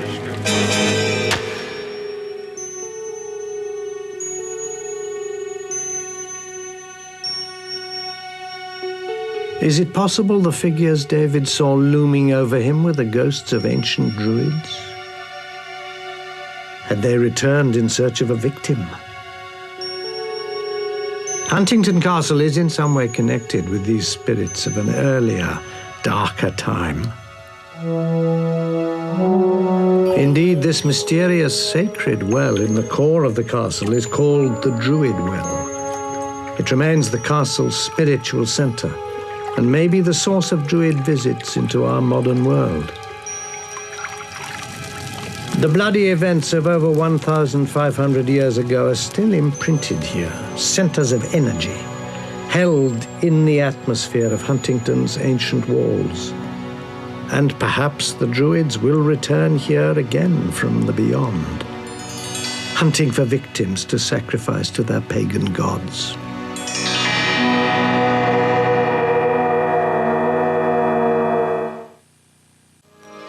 Some ghosts are a mystery that can never be solved. Why do they appear in certain places and at certain times?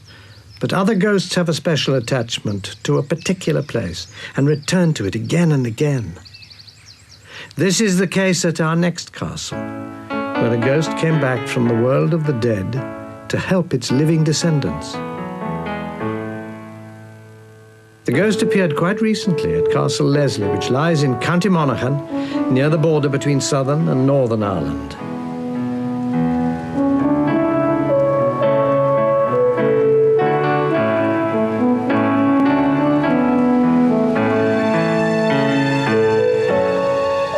The castle has been the home of the Leslie family for over 300 years.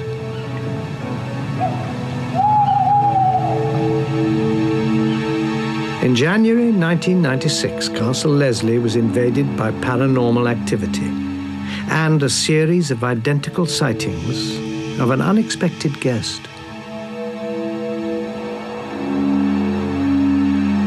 Perhaps the mistress of Castle Leslie can throw some light on the enigma.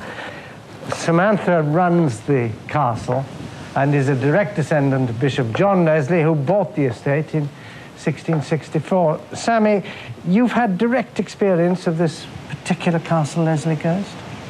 Yes, on a number of occasions the bells in the servants' hall would start ringing and I knew there was nobody else in the house. Another time I was in the hall behind the kitchen and I was looking for something in the deep freeze and I saw a grey figure walk past behind me. Alton?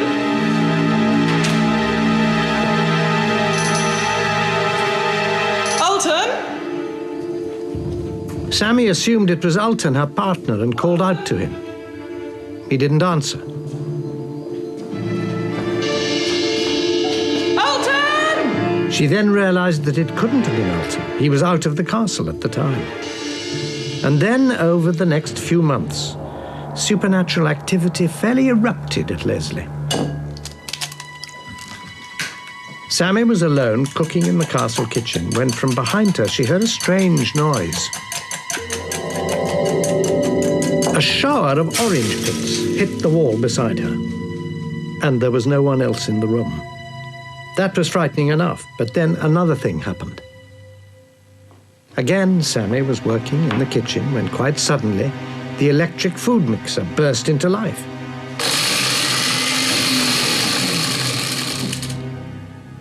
And it wasn't even plugged in. What Sammy experienced was poltergeist activity, and its strange energy seemed to fill the house. But unlike most poltergeists, this spirit soon made its identity known.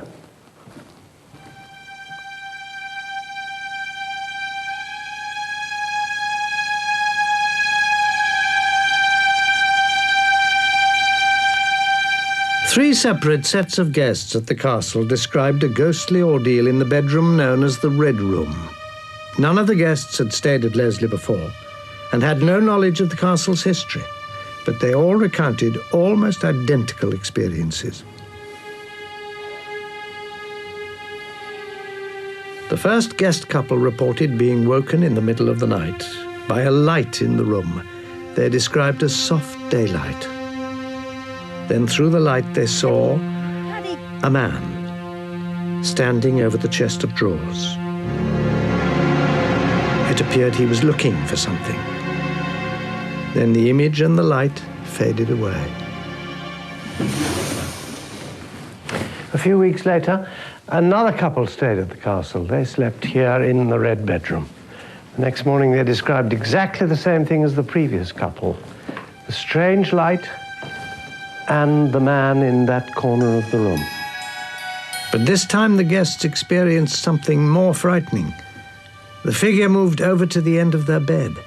Facing the couple, he put his finger to his lips and softly whispered, "Shh," then disappeared.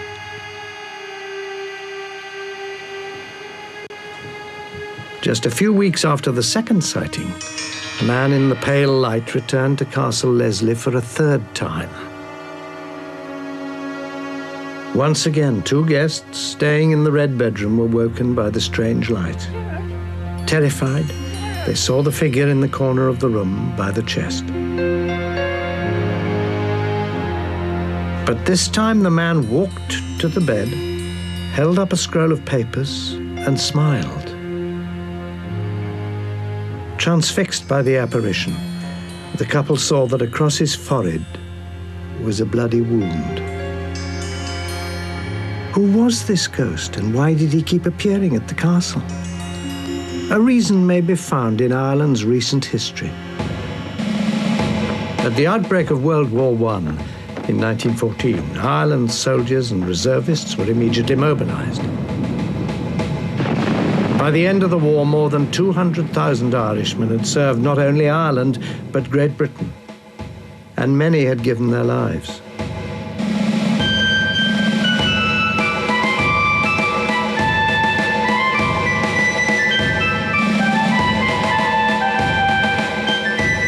In 1914, Sammy's great-uncle, Norman Leslie, was in his mid-20s. Like so many men at the time, he volunteered to fight in the Great War. Norman was the son of Lady Leonie Leslie. Leonie and Norman were devoted to each other, so it was with great reluctance but a sense of duty that she saw her son leave the castle to fight with the Rifle Brigade in France.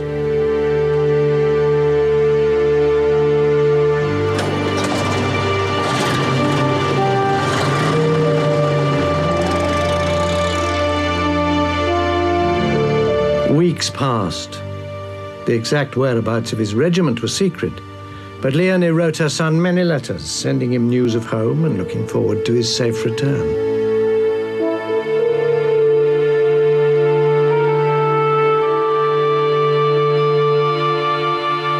Then on the morning of October the 18th, 1914, word came up to the castle. Young Master Norman had been seen standing on the far side of the lake. The gamekeeper who saw him ran to the castle to bring Lady Leonie the good news. Another estate worker sent word that he too had spotted Norman in the grounds. Overjoyed, Leonie flew into action. Norman's room was hurriedly prepared, and the servants made the castle ready to welcome the soldier home.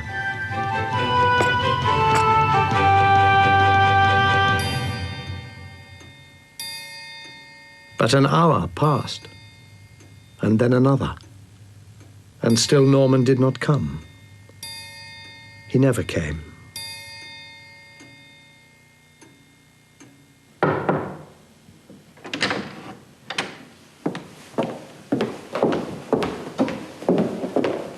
A week later, a telegram arrived.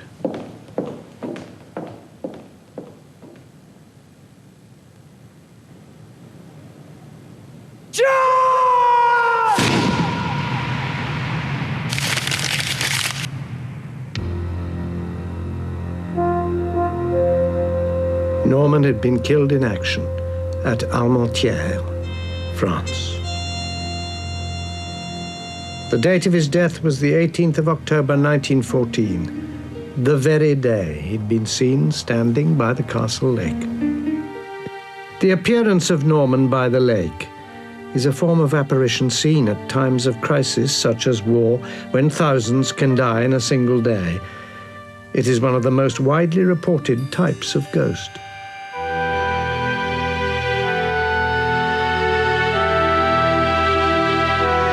It is as if at the very moment of crisis or death, while the spirit is not yet released from earthly bonds, a telepathic connection creates a spontaneous image of the individual.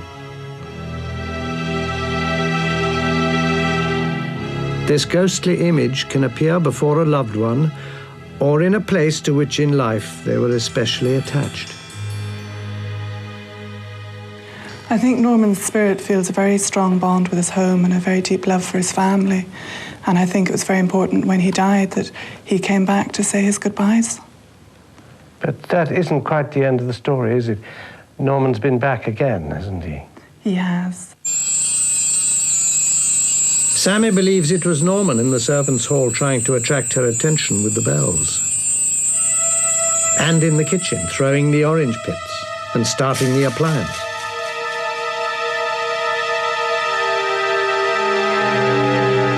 Of course, the Red Room was Norman's bedroom.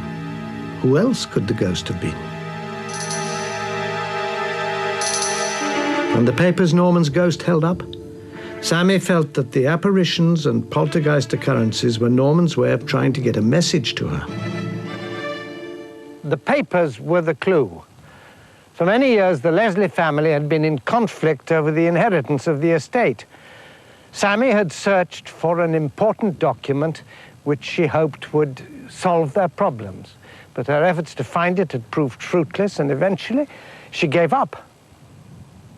After Norman's ghost was sighted holding the scroll of papers, Sammy was prompted to search for the documents again in the castle vaults.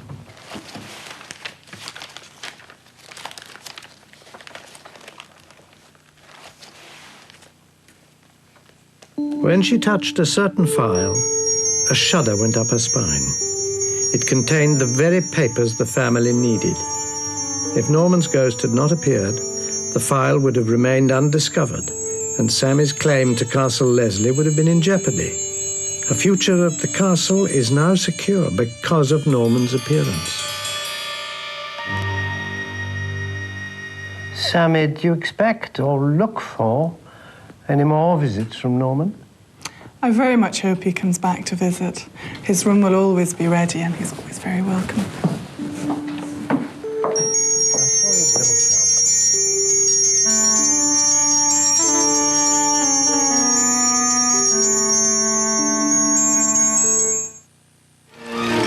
A poltergeist takes hold of Glynn Castle when we return.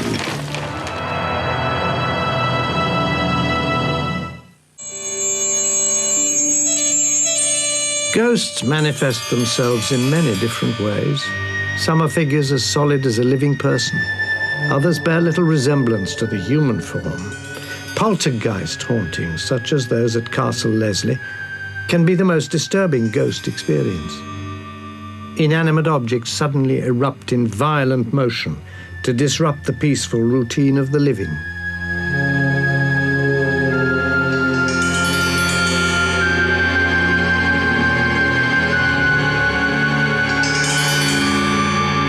Just such a terrifying poltergeist appeared in County Limerick on Ireland's west coast and took hold of Glynn Castle.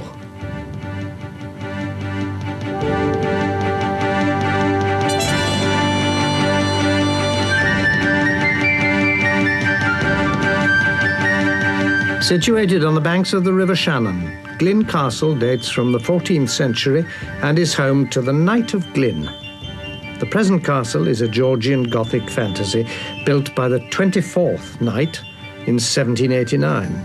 Today, the castle remains in the Fitzgerald family and is a delightful home.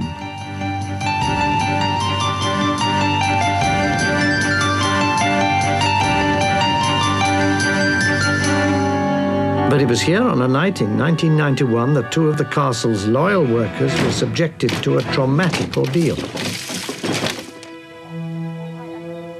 Sisters Nancy and May had worked at the castle as cook and housekeeper, respectively, for over 40 years. Leading calm and orderly lives, they had never had a paranormal experience. Until that night. Things started off normally. The Knight had had a guest for dinner, and May and Nancy cleared away as usual. It was close to midnight by the time they went up to bed. May went straight to sleep, and Nancy read for a while before turning off the light.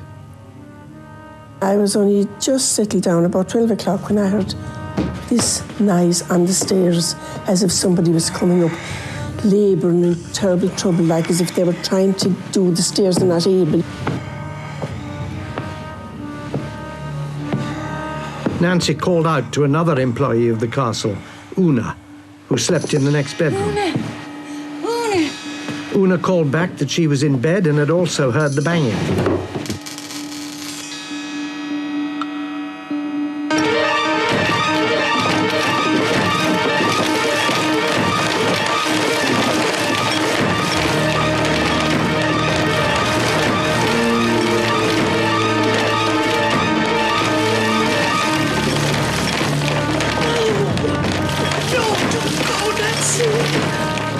Nancy finally crossed the landing in the dark and put her hand to the light switch.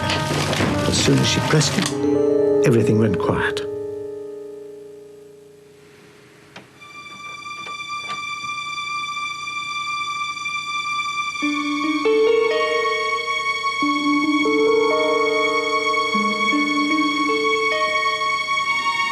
This is the staircase where the noise was coming from. That's the staircase right up here. And the room, which... Right in there. That's the room where you were sleeping? That's where we were sleeping. I would never again in my whole life want the same experience. It was terrible. It was desperate. May and Nancy had spent their working lives in the castle, but they had no idea who or what the poltergeist was. Perhaps another haunting at the castle holds the explanation. Around the castle really come into their own in the spring months. Magnificent array of daffodils and camellias, and also the magnificent shrubs. Sometime later, the Knight of Glyn himself discovered a clue. He learnt that earlier on the day that the poltergeist struck, a group of visitors had been touring the castle. Amongst the visitors had been a psychic medium.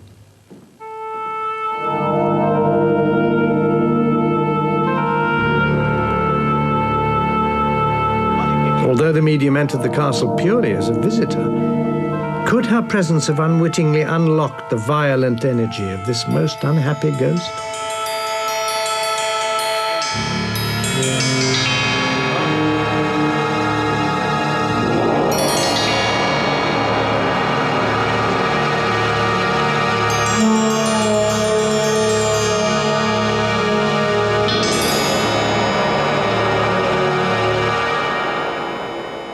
The master of the castle is Desmond Fitzgerald, the Knight of Glyn. The Nancy and May story is quite extraordinary, I think. Now, this is an unfair question. Would you describe Nancy and May at all as suggestible ladies? I can assure you that they did not make that up. It was plain in their faces. They were absolutely terrified. Oh. She lay down on the bed. The answer to Glyn Castle's poltergeist activity may lie in a ghostly experience the knight had as a child.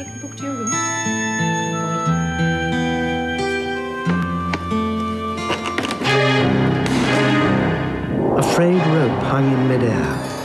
The eerie sight filled the young boy with dread. There's nothing there. But when he returned to the hall to show the mysterious rope to his mother, it had disappeared.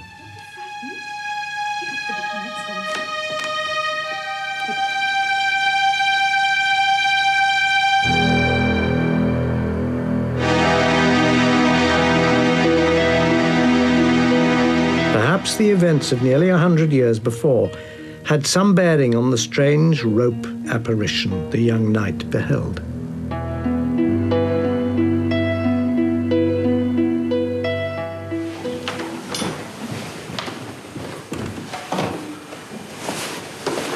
In 1867, the castle was undergoing decoration. A Dublin firm was employed to carry out the work, which included painting the ceiling under the hall staircase.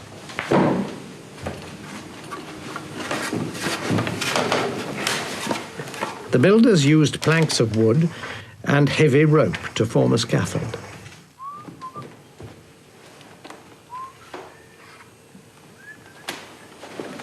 But tragedy struck. Without warning, one of the ropes supporting the planks of wood gave way. The builder painting the ceiling was unable to save himself. He died.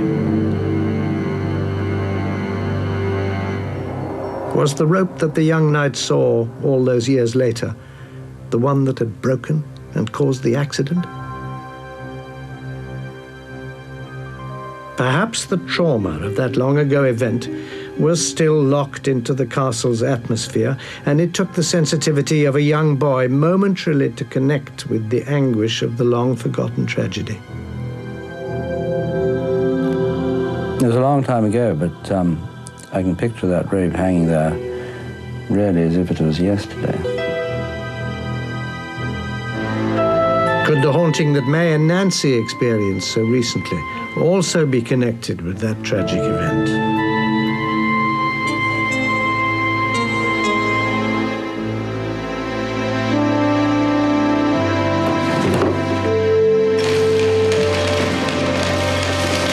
Ghosts of inanimate objects like Glyn's rope are not unique. The strength and intensity of the image may in part be due to the degree of psychic receptiveness of the person present, who seems momentarily to release the ghostly energy.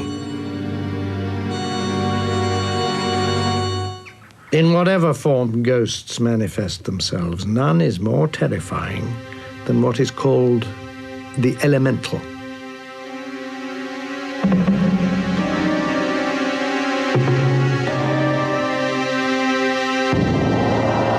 This type of spirit is said to exist near Birr in County Offaly, where it inhabits Leap Castle.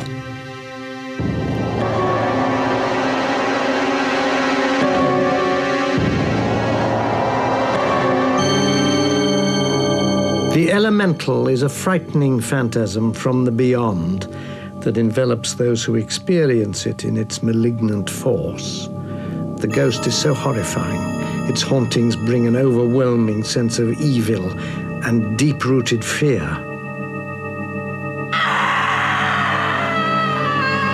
And in one remarkable recorded instance, a witness had an intimate experience with this horrifying apparition.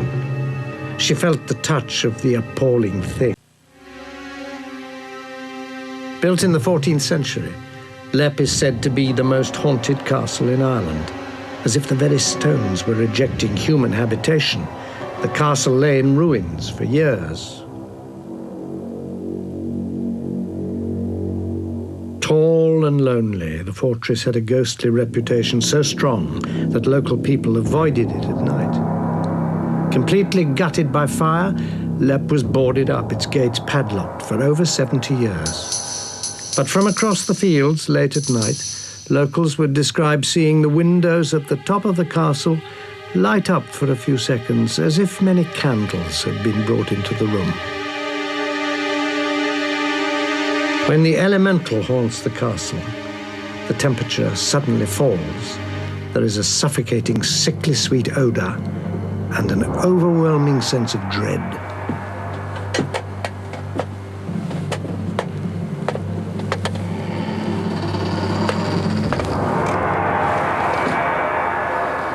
The vile elemental, it, seems to have been born out of the long and turbulent history of Leap. And this room has been a witness to its ruthless past. It is known as the Bloody Chapel, after a shocking murder that was done on this very spot over 400 years ago.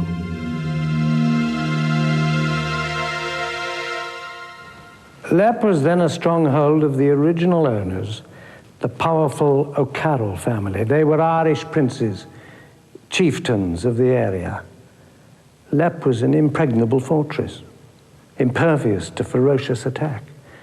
But within the O'Carroll family itself, murderous treachery arose. On the death of the chieftain Mulrooney O'Carroll, in 1532, a fierce rivalry for the leadership erupted among the family. Brother opposed brother in a bitter contest for power. One brother was a priest, his opponent another brother named Tig. One night in the castle chapel, the O'Carroll priest was saying mass for a group of his family.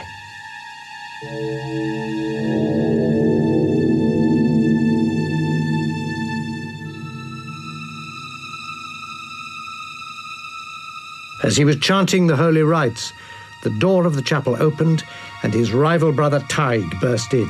Tig lunged forward with his sword, fatally wounding his brother. The butchered priest fell across the altar and died. The heinous act of brother killing brother and the blasphemy of a sacred mass cut short by evil sent an echo of misery ringing round the walls of Leap Castle. The sacrilegious murder of the O'Carroll priest may be one cause of the castle's haunting.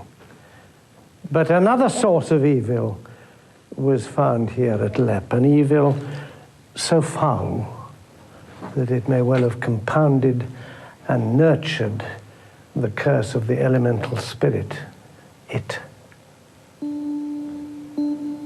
The ghastly secret was discovered here.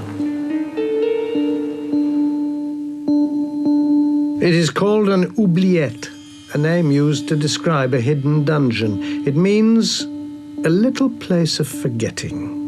And those who were forgotten within these walls suffered unimaginable misery and pain until death. Lepp's oubliette is a little room with a drop floor off the bloody chapel. Prisoners from clan wars or family enemies would be pushed into the room to fall through the floor and land on a spike 8 feet below.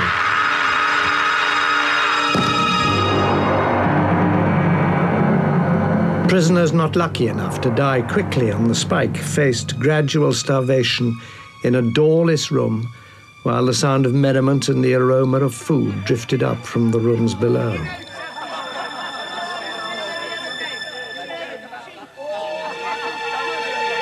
A narrow window let the prisoners watch those who came and went in freedom at the castle.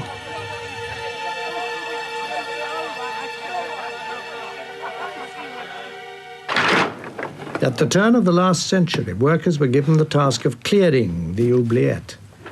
They made a hideous discovery. Human skeletons lay piled on top of each other.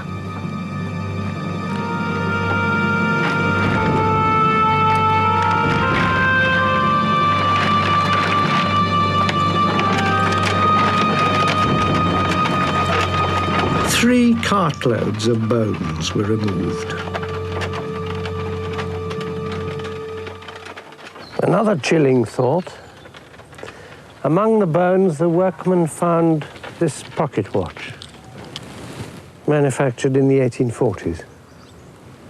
Was the dungeon still in use then? It was shortly after the gruesome discovery within Lepp's oubliette that a psychic disturbance caused the elemental it to emerge. In 1659, the ownership of Lepp Castle passed in marriage from the O'Carroll family to an English family, the Darbys. In the possession of the Darbys, Lepp became a family home. It was improved and extended, the gardens landscaped, and a full staff employed to maintain it. By the late 19th century, descendants Jonathan and Mildred Darby looked forward to bringing their family up at Lepp. As was the fashion of the day, Mildred Darby was interested in the occult. Little did she know that her innocent dabbling would bring her face to face with it. Because of its bloody associations, Lepp had always had a reputation for being haunted. Shall we begin? Nevertheless, Mildred naively toyed with magic. As if sensing a call from the daylight world, the dormant elemental awakened with ferocity.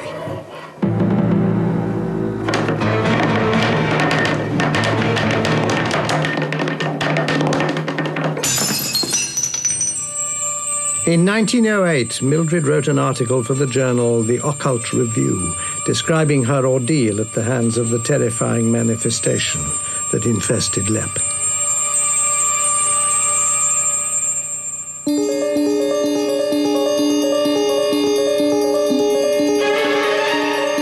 I was standing in the gallery, looking down to the main hall, when I felt somebody put a hand on my shoulder. The thing was about the size of a sheep, thin, gaunt, and shadowy in parts. Its face was human, or to be more accurate, inhuman in its vileness. Its lusterless eyes, which seemed half decomposed in black cavities, stared into mine. The horrible smell, which had before offended my nostrils, only 100 times more intensified, came up into my face, filling me with a deadly nausea. It was the smell of a decomposing corpse. The elemental it is thought to be a primitive ghost. It is a manifestation which is believed to occur mainly in country areas and to attach itself to a particular place. It is often malevolent and terrifying, and it is unpredictable. Why did this elemental inhabit Lepp? Could it have been the combined horrors of the bloody O'Carroll murder and all those lost, dead souls walled up in the oubliette, drifting in despair to death?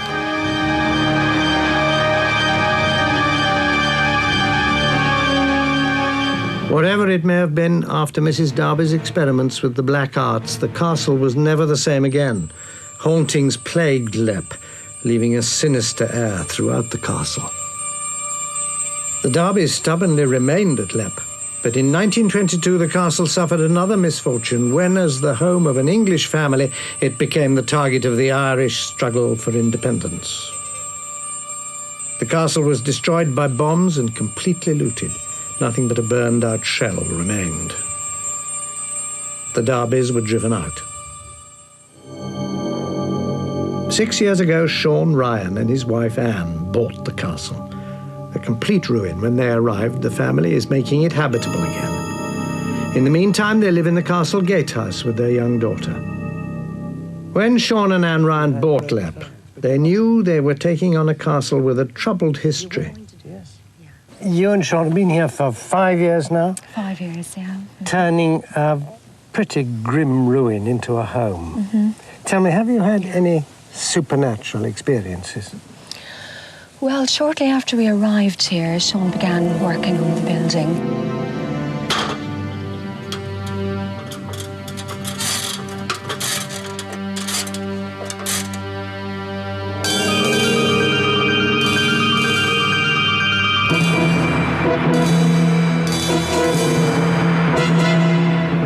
He had an unfortunate accident and he broke his kneecap, which actually had to be removed, and it set us back about a year with the work. When the kneecap repaired, he started to work again.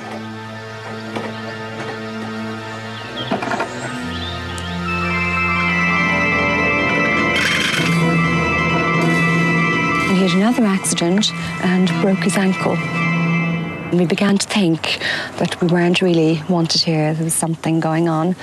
But we've overcome that now and we're back restoring the building again. So we're happy to share the place with whatever spirits are here.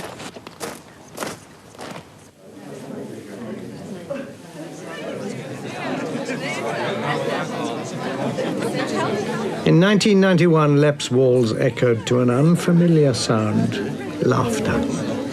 Friends and family gathered in the chapel to witness the christening of Sean and Anne's young daughter, Kira. Strewn with flowers and lit by candles, the chapel was filled with smiling faces.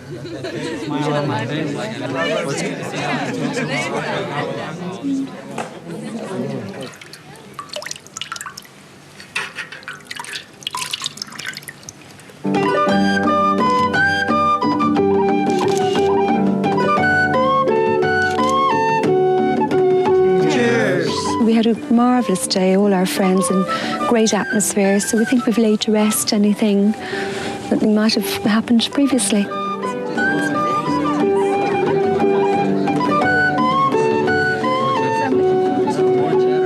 After the ceremony, every guest noted how even though there was a strong wind blowing in from the fields through the open windows, the candles barely flickered and not one blew out. If Lepp's troubled spirits are unwilling to leave, let us hope that at least they have found peace.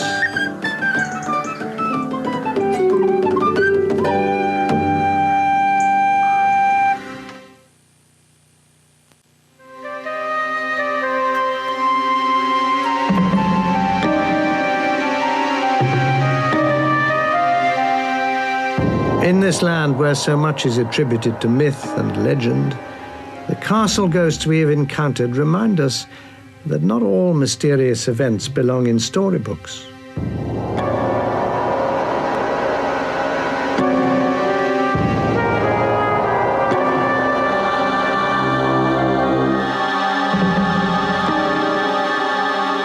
Highlands castles, it is as if spirits from thousands of years ago reach out to touch us. The sorcery of an ancient people casts a spell over the living. Spontaneous manifestations assault the senses with their intensity. The anguish of violent death leaves a grim influence.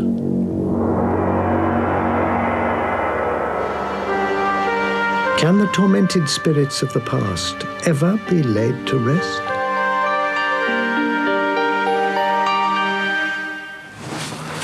If you think you're the sort of person who'll never see a ghost, think again. Ghosts have a habit of springing surprises, and the next person to see one could be you. This is just a reminder to subscribe to enjoy our growing collection of paranormal content. Don't forget to like your favorite episode and ring the bell to be notified of new content. As always, thanks for watching.